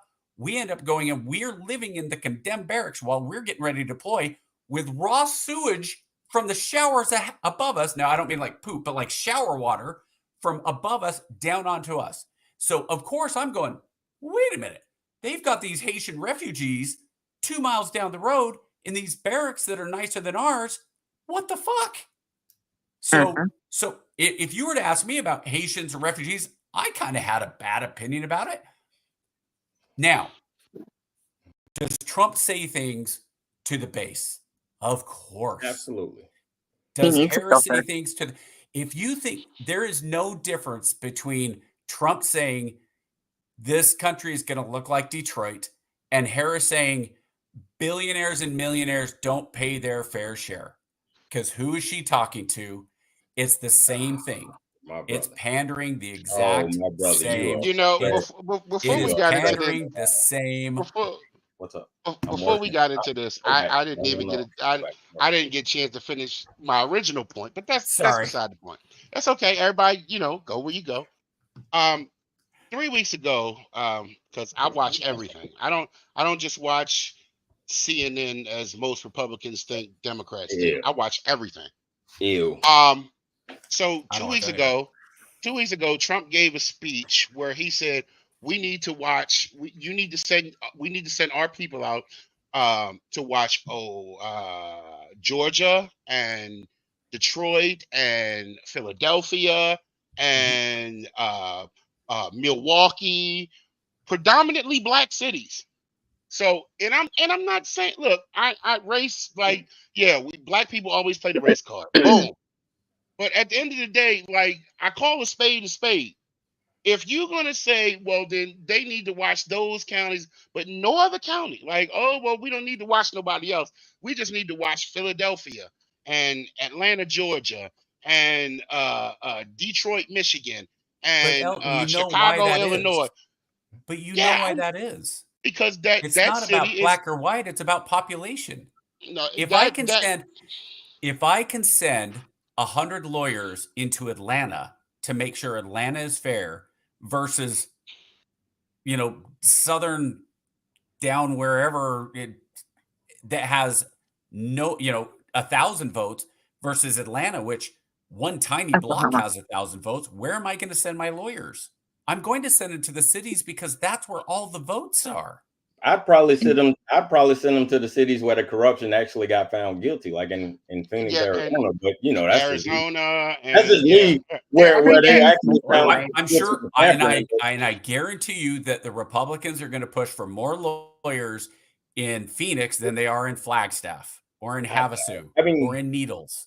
The other thing, you're not going to send anybody to LA. You're not going to send anybody to LA or New York. Send nobody to LA. Elton, finish your point, because I want to get Mac in, and I want to get Mac in. The point that I'm trying to make, you can mute me now. No, the point I'm trying to make is that it just seems, it might not see. It's easy to speak about something when we don't travel in the same circles. When you hear people talk in my circle, when you hear a lot of people talk, they say, well, what, is our vote not trusted? I mean, we come from a time where, black people had to count beans just so they can vote. So now, like, not living in that time anymore. It doesn't matter if we live in that time anymore. Our votes are being suppressed. Like, and then you say you don't want to steal in the election. Democrats are still. How are we the ones stealing the election when the Republicans are the ones that got caught actually stealing? How is your vote not counted? Like, it doesn't make sense.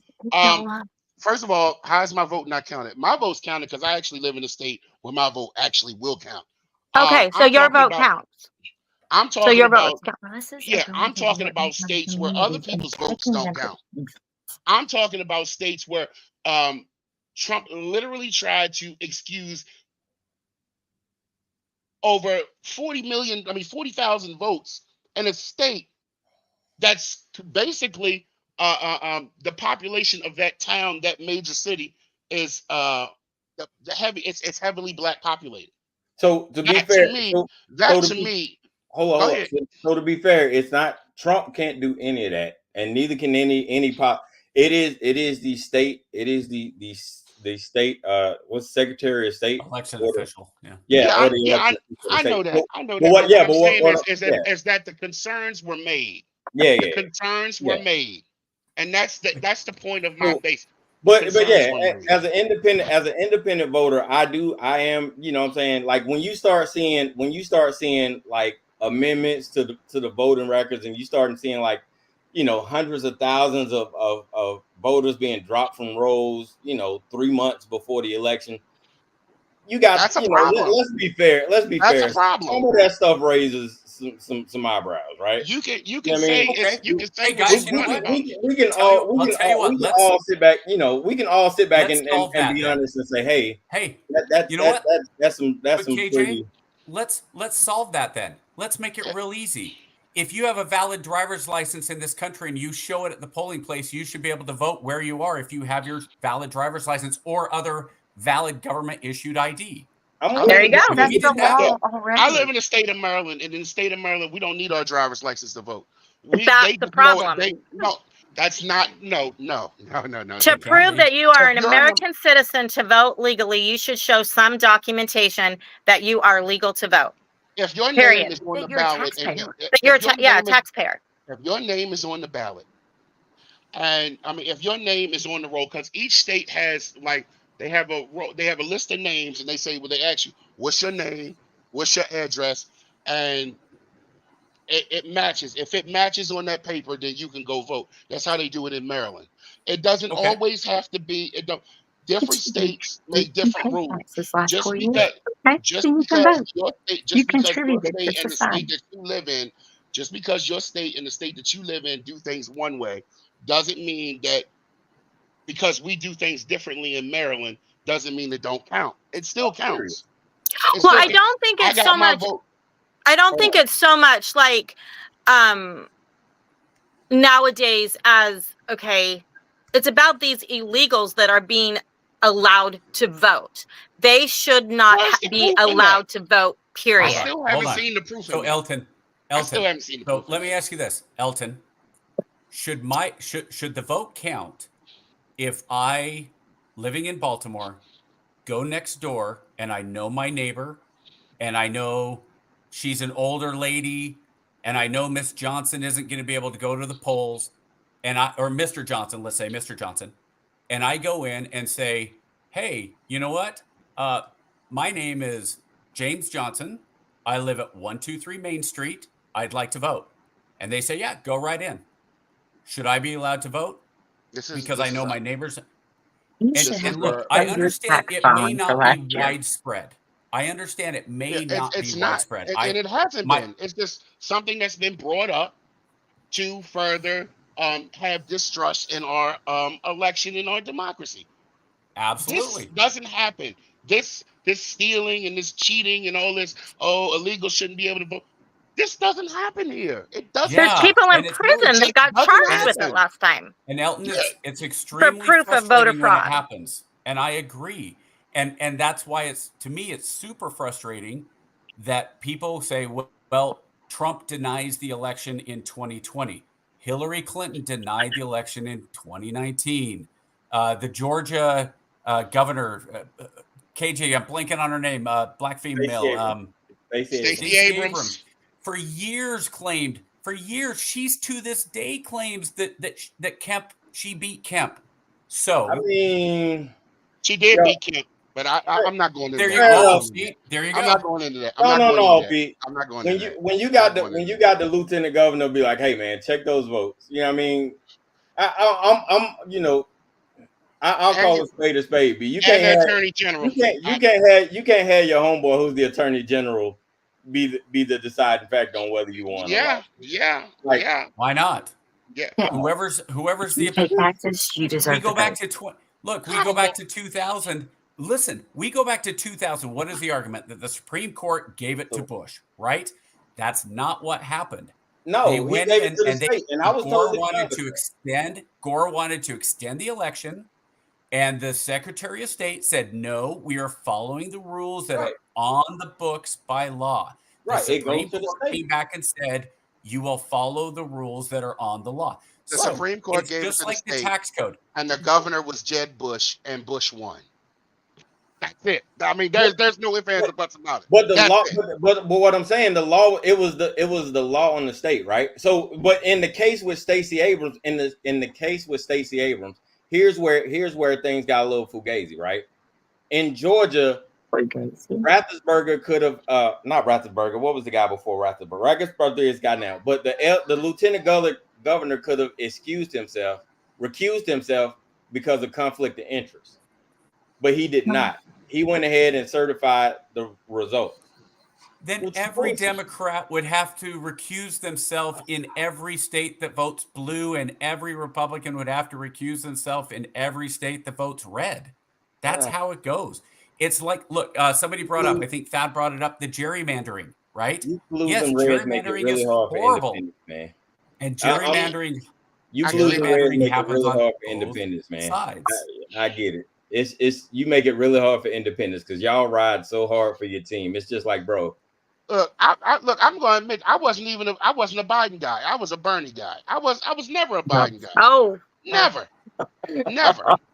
I'm not a Trump guy. I mean, look, like I said, hey, look, I don't care how you feel about me and my political views. At the end of the day, it's my views. So I was a Bernie guy, and the reason why I rode with Bernie is because everything he did in the past for African Americans and things of that nature. So I rode hard for Bernie. I always rode hard for Bernie. To me, it was just Biden and Trump. So I picked Biden. Just like this time. Kamala or Trump? Kamala. Ain't got nothing to do with she black. Ain't got nothing to do with Fair. she's a woman. It don't have nothing to do with she's a Democrat. What it has to boil down to, because I'll be the first one to tell you. Right now, if the Senate wasn't important, I would vote for Larry Hogan in my state for senator. But because the Senate is important to me, and because we need them seats, and we need those Supreme Court seats. I am voting for Angela Also Brooks. I don't care. I see what's going on. I'm gonna just put it on Front Street. I don't care. I'm tired of thinking that everything is okay and we should live by the status quo. I'm tired of living by the status quo. We don't get So a you're chance. going to vote for the person that's been there for the last 4 years? We don't get. First of all, she wasn't the president. So No. She just admitted on several interviews that she was every part to play in the policies that Biden passed. She said that nothing will change. She has not changed in decades. Her thought process is the same as it was 20 years ago.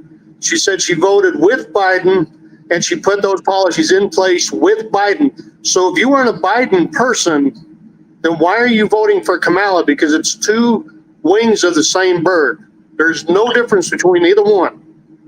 Oh, he's not going to vote for Trump, though, and I get it. I can sit here and say 20 years ago I was fat and I tried to work hard 20 years later to lose weight, but something in that still happened and I'm still big. At the end of the day, it's the same thing. I'm not going to sit here and say I'm not voting for Donald Trump because of his economic policy. Because let's be real, his economic policy was Barack Obama's. And I've been touting this for years now. I'm not going to sit here and say, oh, well, I'm voting for Donald Trump because I like his stance on immigration. He don't have no real stance on immigration. Because when he was in the White House, why didn't he change things? Why did he? Oh, yeah, let's blame it on the Democrats because, they can't get it done with immigration. He had his turn. He could have got something done on immigration. He didn't. So you can't. You're forgetting too who had power in the House and the Senate, in Congress during that time. Donald Trump was on his own. He was fighting both sides, Elton. He got nothing done. There was absolute billions of dollars worth of border wall that the Biden administration sold for pennies on the dollar. The material was there. He could not get it through Congress or Senate. So wait a minute, though. It was in place. Wait a minute, Matt. Hold on, Elton. Wait a minute. If we're gonna do that, if we're gonna bring Congress in, we got to do it both ways because the Biden administration has been fighting the same Congress. You know, statistically, this has been the worst Congress in the history of Congress. Yep. I agree with that. They're worthless. They've wasted tax dollars left and right. We are being objective here. This Congress has not passed shit. You know what I'm saying? And so less than shit. Yeah. So if we're gonna say, well, you know, Trump would have done this had it not been for Congress, we can't hold Kamala and Biden to the same standard and say, well, they didn't do jack shit because, well, they didn't have. I'm all for 635. I'm replacing 637 because I want the president and the vice president ass out too. Honestly. And when Trump first got into office, he had the House. He had the House and he had the Senate. He didn't have the House. He had the Senate, but he didn't have the House. And then Biden Biden has the House or the House. How do you think his 3 Supreme Court justices got in? He had the Senate. Death. He had the Senate. Death and Mitch McConnell sleeping on Barack Obama's pick. Yeah, that helps too. Well, but hey, look, on the Supreme Court, I had no problem with what they followed the rules. But like, if we want to go back and talk about the House and Senate, we can go back to Obama in 2008, what he had in 08 to 10, including a super majority. And basically the only thing he got passed was Obamacare. So They really, so you're talking about a Congress Newt for Gingrich. now They got we're talking about a Congress that for 16 years has done essentially nothing except make the American people distrustful of the federal government, that have made themselves richer, see Nancy Pelosi, who have done nothing to help the other side of the aisle, see Mitch McConnell, see Reid, and then we have a media that is hell-bent on making sure the American people don't really know what's going on. We have an education system that is built to make people dumb. We don't allow kids anymore to understand that 2 + 2 is 4. We're told 2 + 2 is 4 is part of the patriarchy and racist. We have people who don't understand that women's sports is for women. So we're talking, look, and we can get into all the little issues. But here's what it comes down to. We keep voting these dummies in.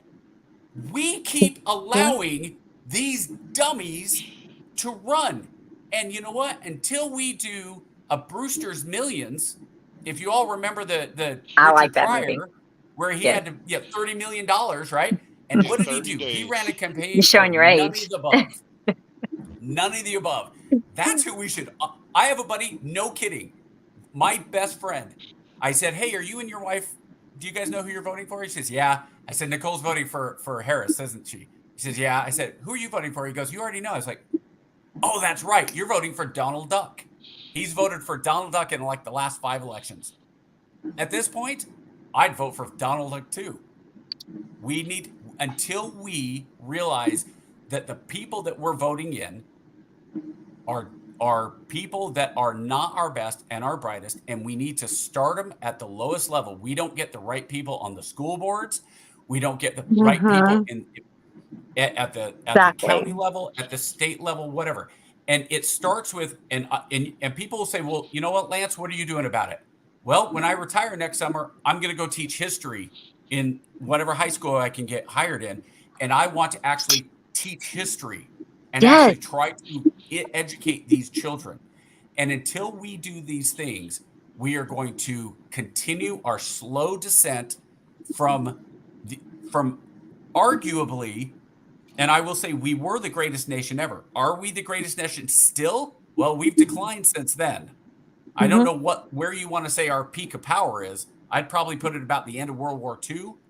That was probably our peak of our power. And then we got back and we started messing up right away by not giving all GIs the GI Bill, by treating black soldiers differently than white soldiers, by doing all the stupid things that came along with the Southern racists and all that. But we still do that now. We still do that now. We do, but not to the same. Wait. I'm not talking about the G. I'm not talking about. No. We're gonna keep going. We're running out of time. Go ahead. So all I'm saying is, until we get to the point that we say, look, and I love that we're doing this. We need people being able to have this conversation back and forth. Look, Elton, I'm not going to convince you to vote for Trump. I don't expect to. That's fine. You're not going to convince Allison to vote for Harris. That's fine too. But we need to stop this crap of, if Trump is elected, it's going to be the end of democracy. And if Harris is elected, it's going to be the end of our country. You guys, the average decision either of them make are not going to affect us more than about this much on our personal level. And Allison and Mac maybe a little bit more because they own a business that's going to be affected. Okay? I'm a hell of a lot more Lance, they've been niggling away with that thought process for decades. And the Constitution is hanging by a thread because they've been taking away the freedoms for probably what? I'm 53. So every time there's a new law made, it's freedom that's taken away, and we will never get it back. Once it's put in place, we never get it back. And that Constitution is, it's hanging there. There's not a whole lot of it left. And it's both sides. I'll be the first one to admit that. So you can't, I disagree with you to a point on your last statement. And as far as you being a teacher, I'm breaking up pretty bad.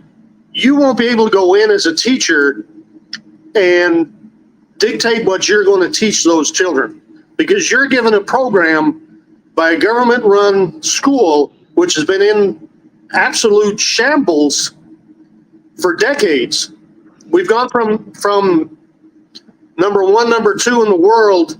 Now I think we're placed now at 43 in the world as far as our education system goes. So not to go off on another tangent, but that school system needs to be abolished. They need to start from ground up. They need to give our children, they need to give parents choices of where to send their kids. Because the public school system, I call it government school, and that's what it is. It's propaganda. They dictate what you learn and how you learn. You cannot go in and teach your history the way you want to. The kids nowadays have no idea about the founding fathers. They have no idea about what America was founded on. They have no idea half the time about World War II, the Civil War. They have half of them don't even know what happened on 9/11. There is no history being taught. The pride in this country is gone. This generation, the last few generations that are coming up, they have zero pride in this country. And I challenge anybody to disagree with me on that. There is no pride left in this country. I'm from Ireland. I was born and raised over there. I came over here. I joined the military, and I served in the military. I did 3 tours over in Iraq. I became a citizen, I think around 2011. Correct me if I'm wrong, Allie. 13. And this country still has the American dream, but you have to go get it. It's not taught anymore, and it's a shame. And it's due to our school system. It's due to the politicians. The American dream is out there, guys, and there's no excuses for it. I'm a no bullshit guy. My husband and I, so I'm Army National Guard. I didn't serve across seas, so I don't count. But my husband did. And I know you guys, y'all are military. So if you had to have somebody telling you you're going to go overseas right now and somebody's going to push that button and blow us all up, who do you want pushing that button right now? Trump a hothead? And believe me, I'm a liberal Republican, whatever that means. Or Kamala, who do you want pushing that button? Because it's scary as shit right now. We are all tumultuous in the United States right now, and we don't know which ends up. We're all arguing amongst ourselves. And what the other countries see right now is us in turmoil. And that shows an ununited front. And what America needs to be and stand for is a united front. So even if we aren't all in sync, we need to put our face on and say, hey, it don't matter if we don't all agree. We're in America right now, and we are a force to be reckoned with. Screw y'all. Right now, they're fighting across seas, and it's going to come on our home front if we don't get together and agree on something. Whoever we support. People don't understand that, though, because the whole purpose of politics is to keep the country divided, keep people divided, races, rich from poor, black from white, brown, whatever it is. It's designed and set up that way. And until they realize, or until we realize that together, doesn't matter what race, creed, color, gender, sex you prefer, whatever it is, until we come together, things are just going to continue the way they are. My drill sergeant said we're green. We bleed green. We don't understand the power that we have. It don't matter what color you are. You fight for America. All right. You're green. I just want to, so to answer your question, if we ever get to the point of who's pushing the button. Who do you want pushing the button? It doesn't matter because our ass is probably already gone either way. If we had the point, that's scary. It don't matter because we're already gone. All right, so we got to wrap things up. So last question. So here we go. You guys gotta make the case. So if you had 60 seconds to convince an undecided voter like me to support your candidate, what would you say? All right. I believe Allison, you started first. So Elton, you go first, and then Allison will get the last words. No, ladies always go first. Go ahead. All right, Allison, you got it. Did you just? I think that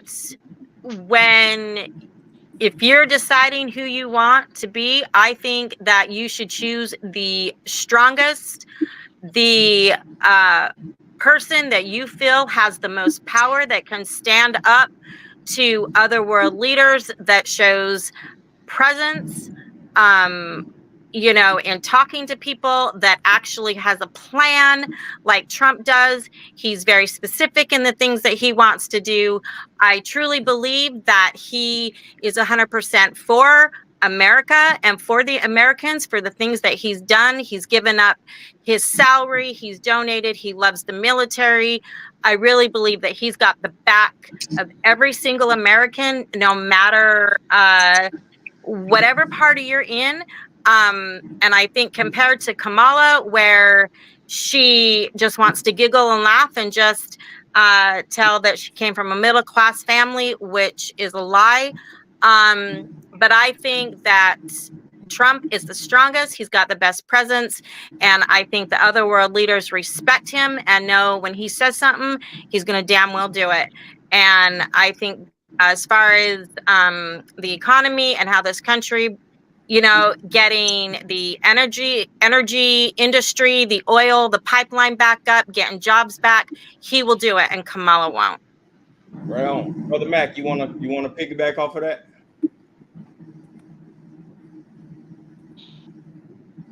You there, babe? Are you talking to me, KJ? Yeah, you. You want to piggyback off that?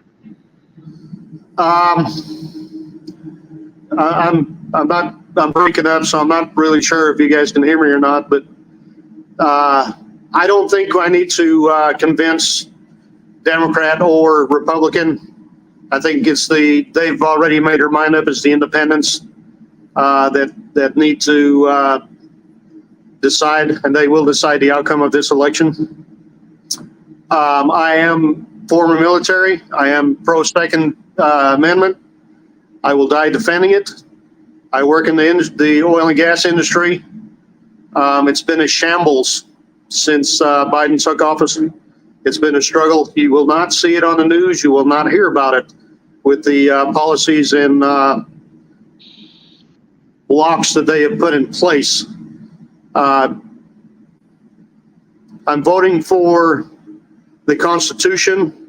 I am a constitutionalist. I do vote Republican, but I am a member of the Constitutional Party. So my vote will be going there. The only thing I see with Kamala is 4 more years of Biden. I don't understand. I don't understand how people can want 4 more years of what we've been through. We cannot afford rent. Rent has gone up 42% on average throughout the country. Gas has gone up 23%. You know, Democrats try and hide that by saying we only had inflation at 3.2. That was 3.2 this month. But since 2020, it's up around 20%. That's what the real figures are. People cannot afford to live. I make a good income. We're struggling. People struggle. And we cannot take 4 more years of this. We have Kamala promising to give transgenders, illegal felons in prison, sex change operations on my dime. She's promised them $25,000 for free housing. There's been $1.4 billion spent on illegal immigrants. Meanwhile, we have thousands of homeless veterans living on the streets. I believe in America first. This administration and Kamala's new administration will not be Americans first. We've seen that. The money's there. Follow the money. Right on. All right. Brother Elton, you the last hope for the blue team, my brother. 60 seconds. What you got? First of all, I want to thank everyone. This has been fun, interesting at best. I haven't had a cigarette in a few hours, so I'm good. I'm good. I think you know what? I agree with Mac. Like, I don't believe that nobody needs to be convinced. Everybody knows who they want. Everybody knows, even if you feel like you don't know, like if you say, oh my God, I got to hold my nose and just pick one. I believe everybody knows who they want to pick. Everybody knows what their core values are. Everybody knows who they believe is going to have their back. So only thing I can say is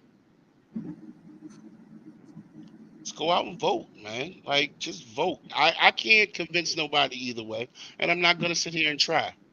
Only thing I'm gonna say is, everybody's gonna have their view of what they want, and I have heard some crazy views tonight. I mean, I'm just gonna sit here and say, out of respect for a lot of people, because there are some things I could say, and I'm not gonna.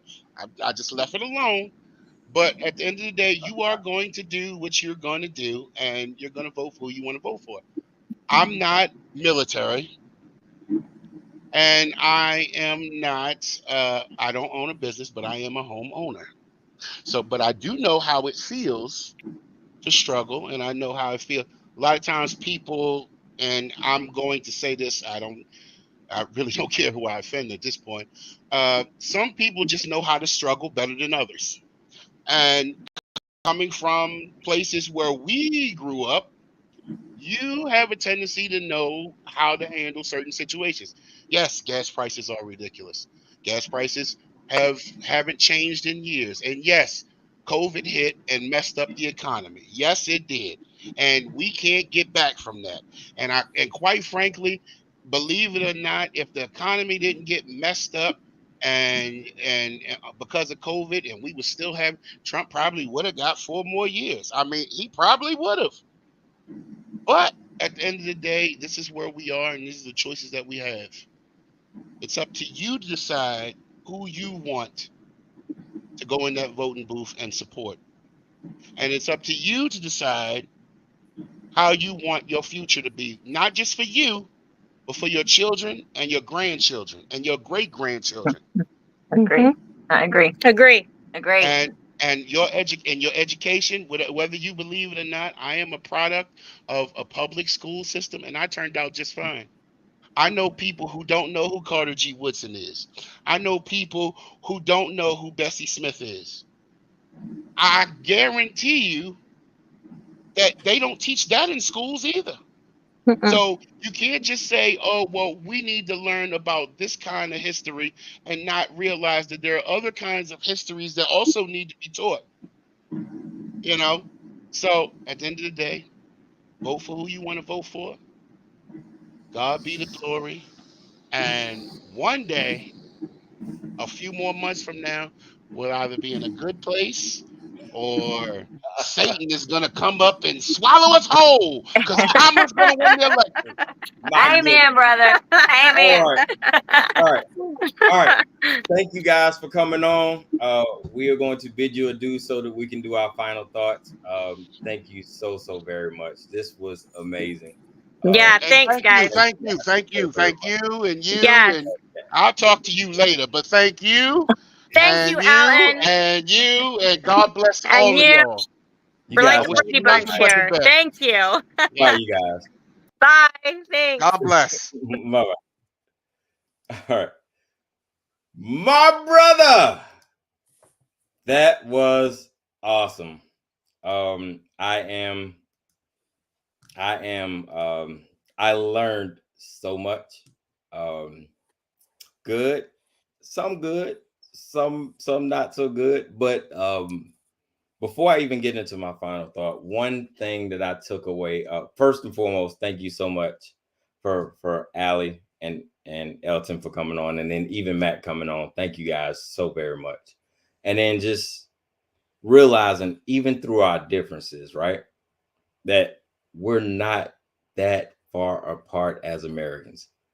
And that's the beauty of who we are as America. If you don't get anything else from all the rhetoric you see on TV, we're not that far apart that where we can't just sit down for a 2-hour conversation and say, you know what?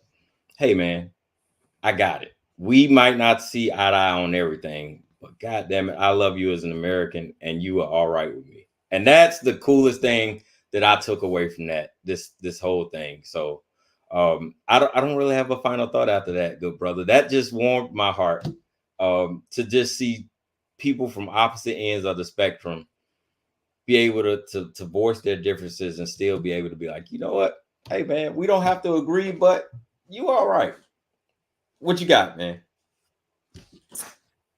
This shows the power of the First Amendment to be able to sit down and have this conversation. Watch us get shadow banned because of this. So we just got clear, TikTok. We're looking at you, right? TikTok. Looking at you, TikTok. Whether you're talking about the First Amendment, the Second Amendment, Fourth, Fifth, and I purposely skip over the third because nobody's housing soldiers against their will, but all of them. Yet. And Elton and I obviously have very, very different opinions about the Supreme Court without even going into that. And that's okay. I really do think that, and I hope that he's wrong and that I can go in and teach these kids. But here's the thing. I could go into a school and they could say, here's what you are going to teach. But what they can't control is what I teach my 11-year-old, what I teach my 15-year-old, what I teach my almost 18-year-old, what I've taught my almost 22-year-old. Yep. I remember having a conversation with my 22-year-old when Trump was coming in. This was about 2015, during the election cycle. And they were having a debate on the radio. We were just listening and driving around, and they talked about how giving more money, getting more money for people that unemployment and some of those things. And she's like, what are they talking about? And I told her real quick, and she says, well, Dad, why would they give money to people that don't want to work? Then they'll never want to work. I said, Lilia, welcome to being a conservative. So she's out in the world now. She's starting to see some of these things. I had a discussion with my 18-year-old. She had some friends over, and they said, "Oh yeah, I'm more of a liberal." I said, "Really? No, you're not. You're a conservative." She goes, "No, I'm not." I said, "Really?" And then we started talking. I said, "What do you think about this? What do you think about this? What do you think about this?" And they were all right in line with what I thought. I said, "Emma, you might not realize it. You're a conservative, and that's okay. Your generation, it's okay to be a conservative. You'll come along." Yeah. And when we're talking about these things and we're talking about being able to get online and have this conversation, I'm not worried about, KJ, you and I being able to sit down in a restaurant and talk about this. I'm worried about when the New York Times has the power to influence to such a degree that they just absolutely go after Trump and don't cover anything with Harris. And it's funny when Elton said that about, CNN and Fox. I don't watch TV. I read. I read what the New York Times, and I read the Washington Post, and I read the Deseret News out of Utah, and as much, whether it's Drudge Report, which is definitely skewed left, but I look at it and I say, look, if out of all of this, if you're not sure, if you're truly not sure who to vote for, or you're just not set on who to vote for, go read stuff against your person. Go read what the Times has to say about Trump. Go read those negative things. But then go read the New York Post that is more likely to support Trump. Or, national, I'm trying to think of some of the more conservative stuff. Go listen to Ben Shapiro and some of those things. The more you get from both sides, because again, if you just listen to the debate, the Harris-Trump debate, Harris brought up and said, well, Trump's a racist because he said there's good people on both sides. Okay. And in the next breath, she's saying we need to outlaw misinformation. Trump says in one breath, I had the best economy in the history of the world. And in the next breath, he says, the worst things that happened was COVID and I did everything great. It's somewhere in the middle. If you vote for Trump, he's going to have things you like, things you don't like. You vote for Harris, she's going to have things you like, things you don't like. And like Elton said, it's just as important what happens in the House and the Senate. I find it disconcerting and I feel kind of bad that he says, look, I was going to vote. I would have voted for Hogan, but now I'm going to vote for whoever it was. I'm not as familiar with Maryland politics, because on one side it's like, well, so aren't you then putting party over your personal intuition and what you want to do? And I hope he changes his mind. Again, I'm going to be voting in the Texas, even though I live in Georgia. I'll be voting by ballot in Texas, and I'm going to vote for the people that I think are the right people for what I believe. Cover that up, but there's my Texas voter registration. I am there you still go. in and ready to submit. Mine should be coming any day. So ultimately, though, what you just showed me is the right thing. You're going to vote. And what Elton said, we need to go vote. We need to go out and we need to make sure that this is not an election that you're worried that, oh my gosh, if I had just voted, something might have been different. And do I think it's going to be that way? No. But when you start looking at the numbers and you see North Carolina is a 0.1% difference, and you see Arizona is a 0.3% difference, and you see Pennsylvania is a 0.1% difference, I just think that you need to go out, and if you want to volunteer and be a poll watcher, absolutely volunteer and be a poll watcher. Yeah. If you think all I'm going to do is the bare minimum, go out and vote, go out and vote. Great.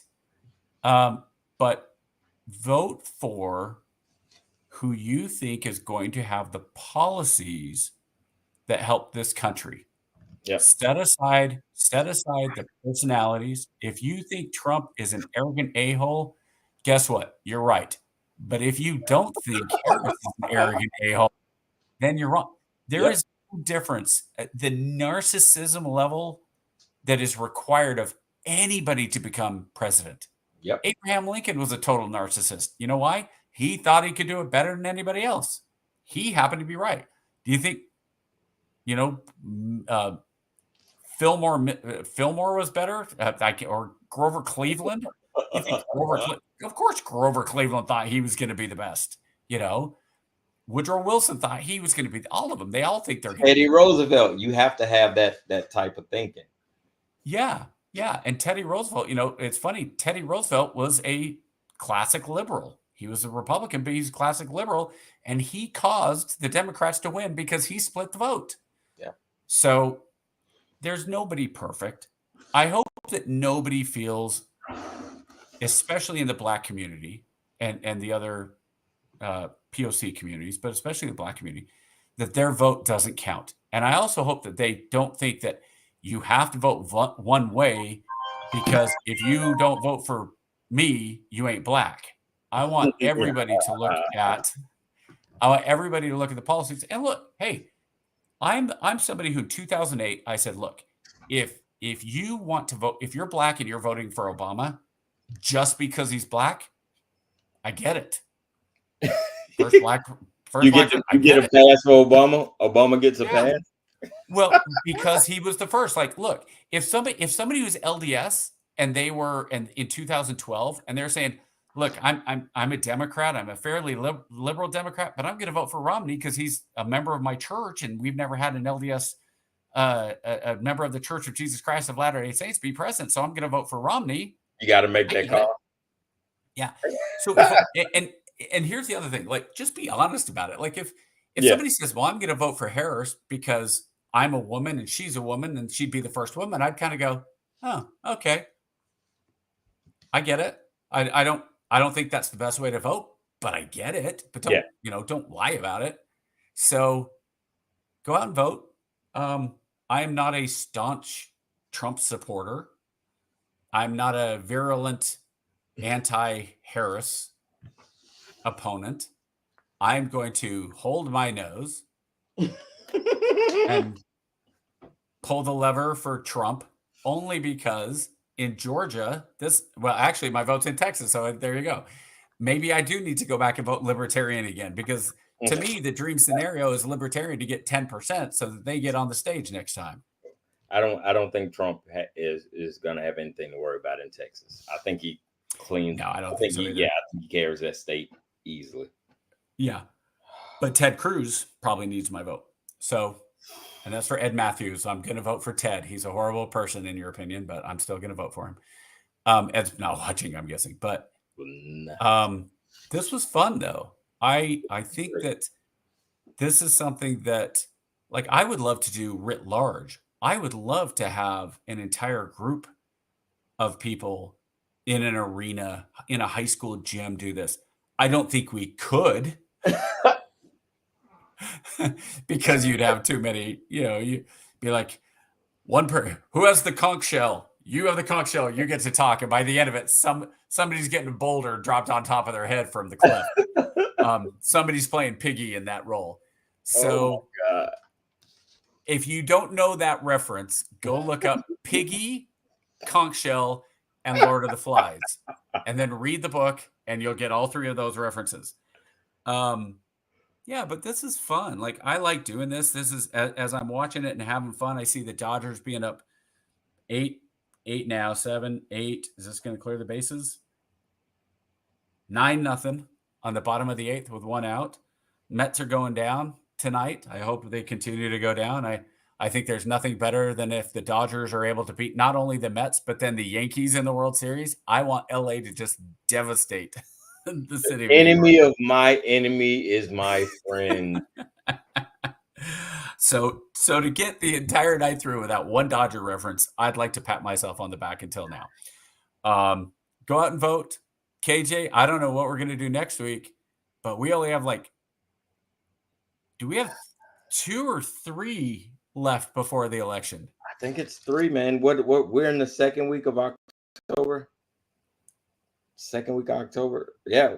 Let's see. We got this week 1. Today's the 13th. 3. Yeah, man. 3. And then it's 3. It's go time.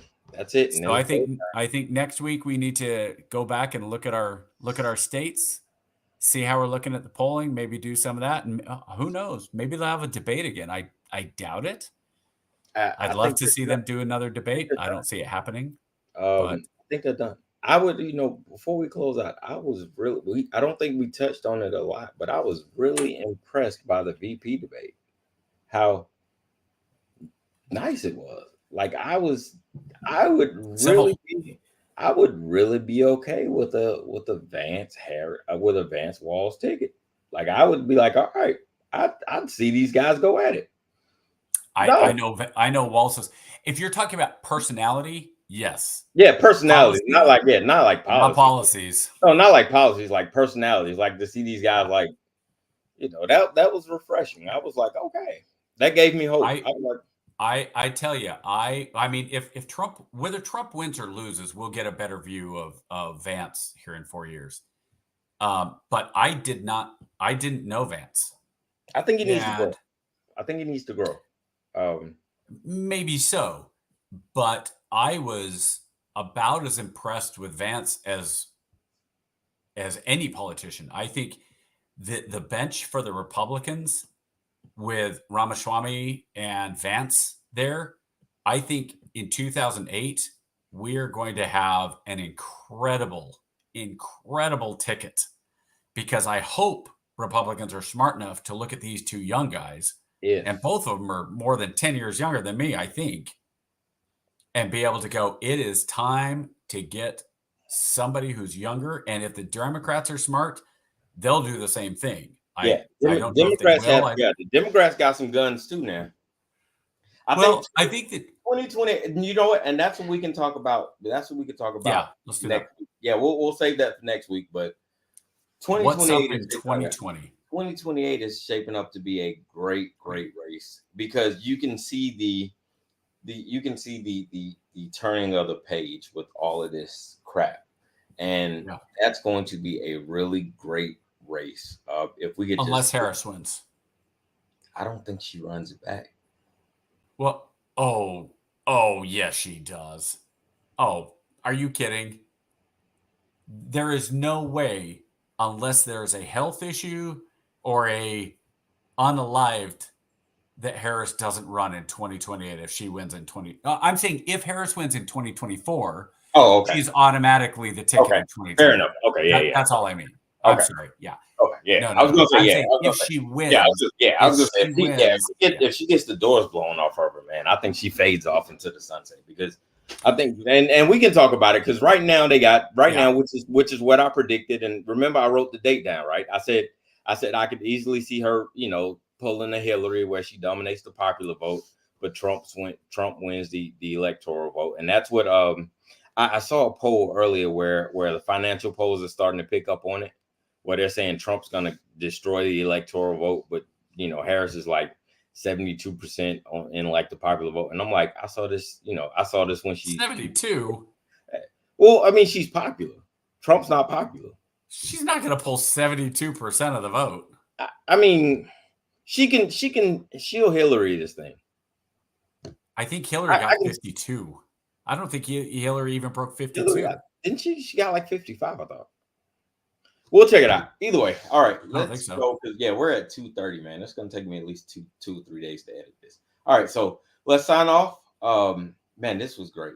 This turned out a lot better than I even imagined, man. This was awesome. So lots of footage. We gotta reset our coffers anyway, because I don't think we had anything in TikTok the last couple of days. So now that we're off punishment, we gotta reset it anyway. So welcome back. 2 a day. 2 a day. That's your goal. That's it. 2 a day. All right. 2 a day. All right, brother. Next week. See you, my brother. Try to get some sleep. Out. All right. Yep. All right. Out. Oh, I gotta close it out. Here we go.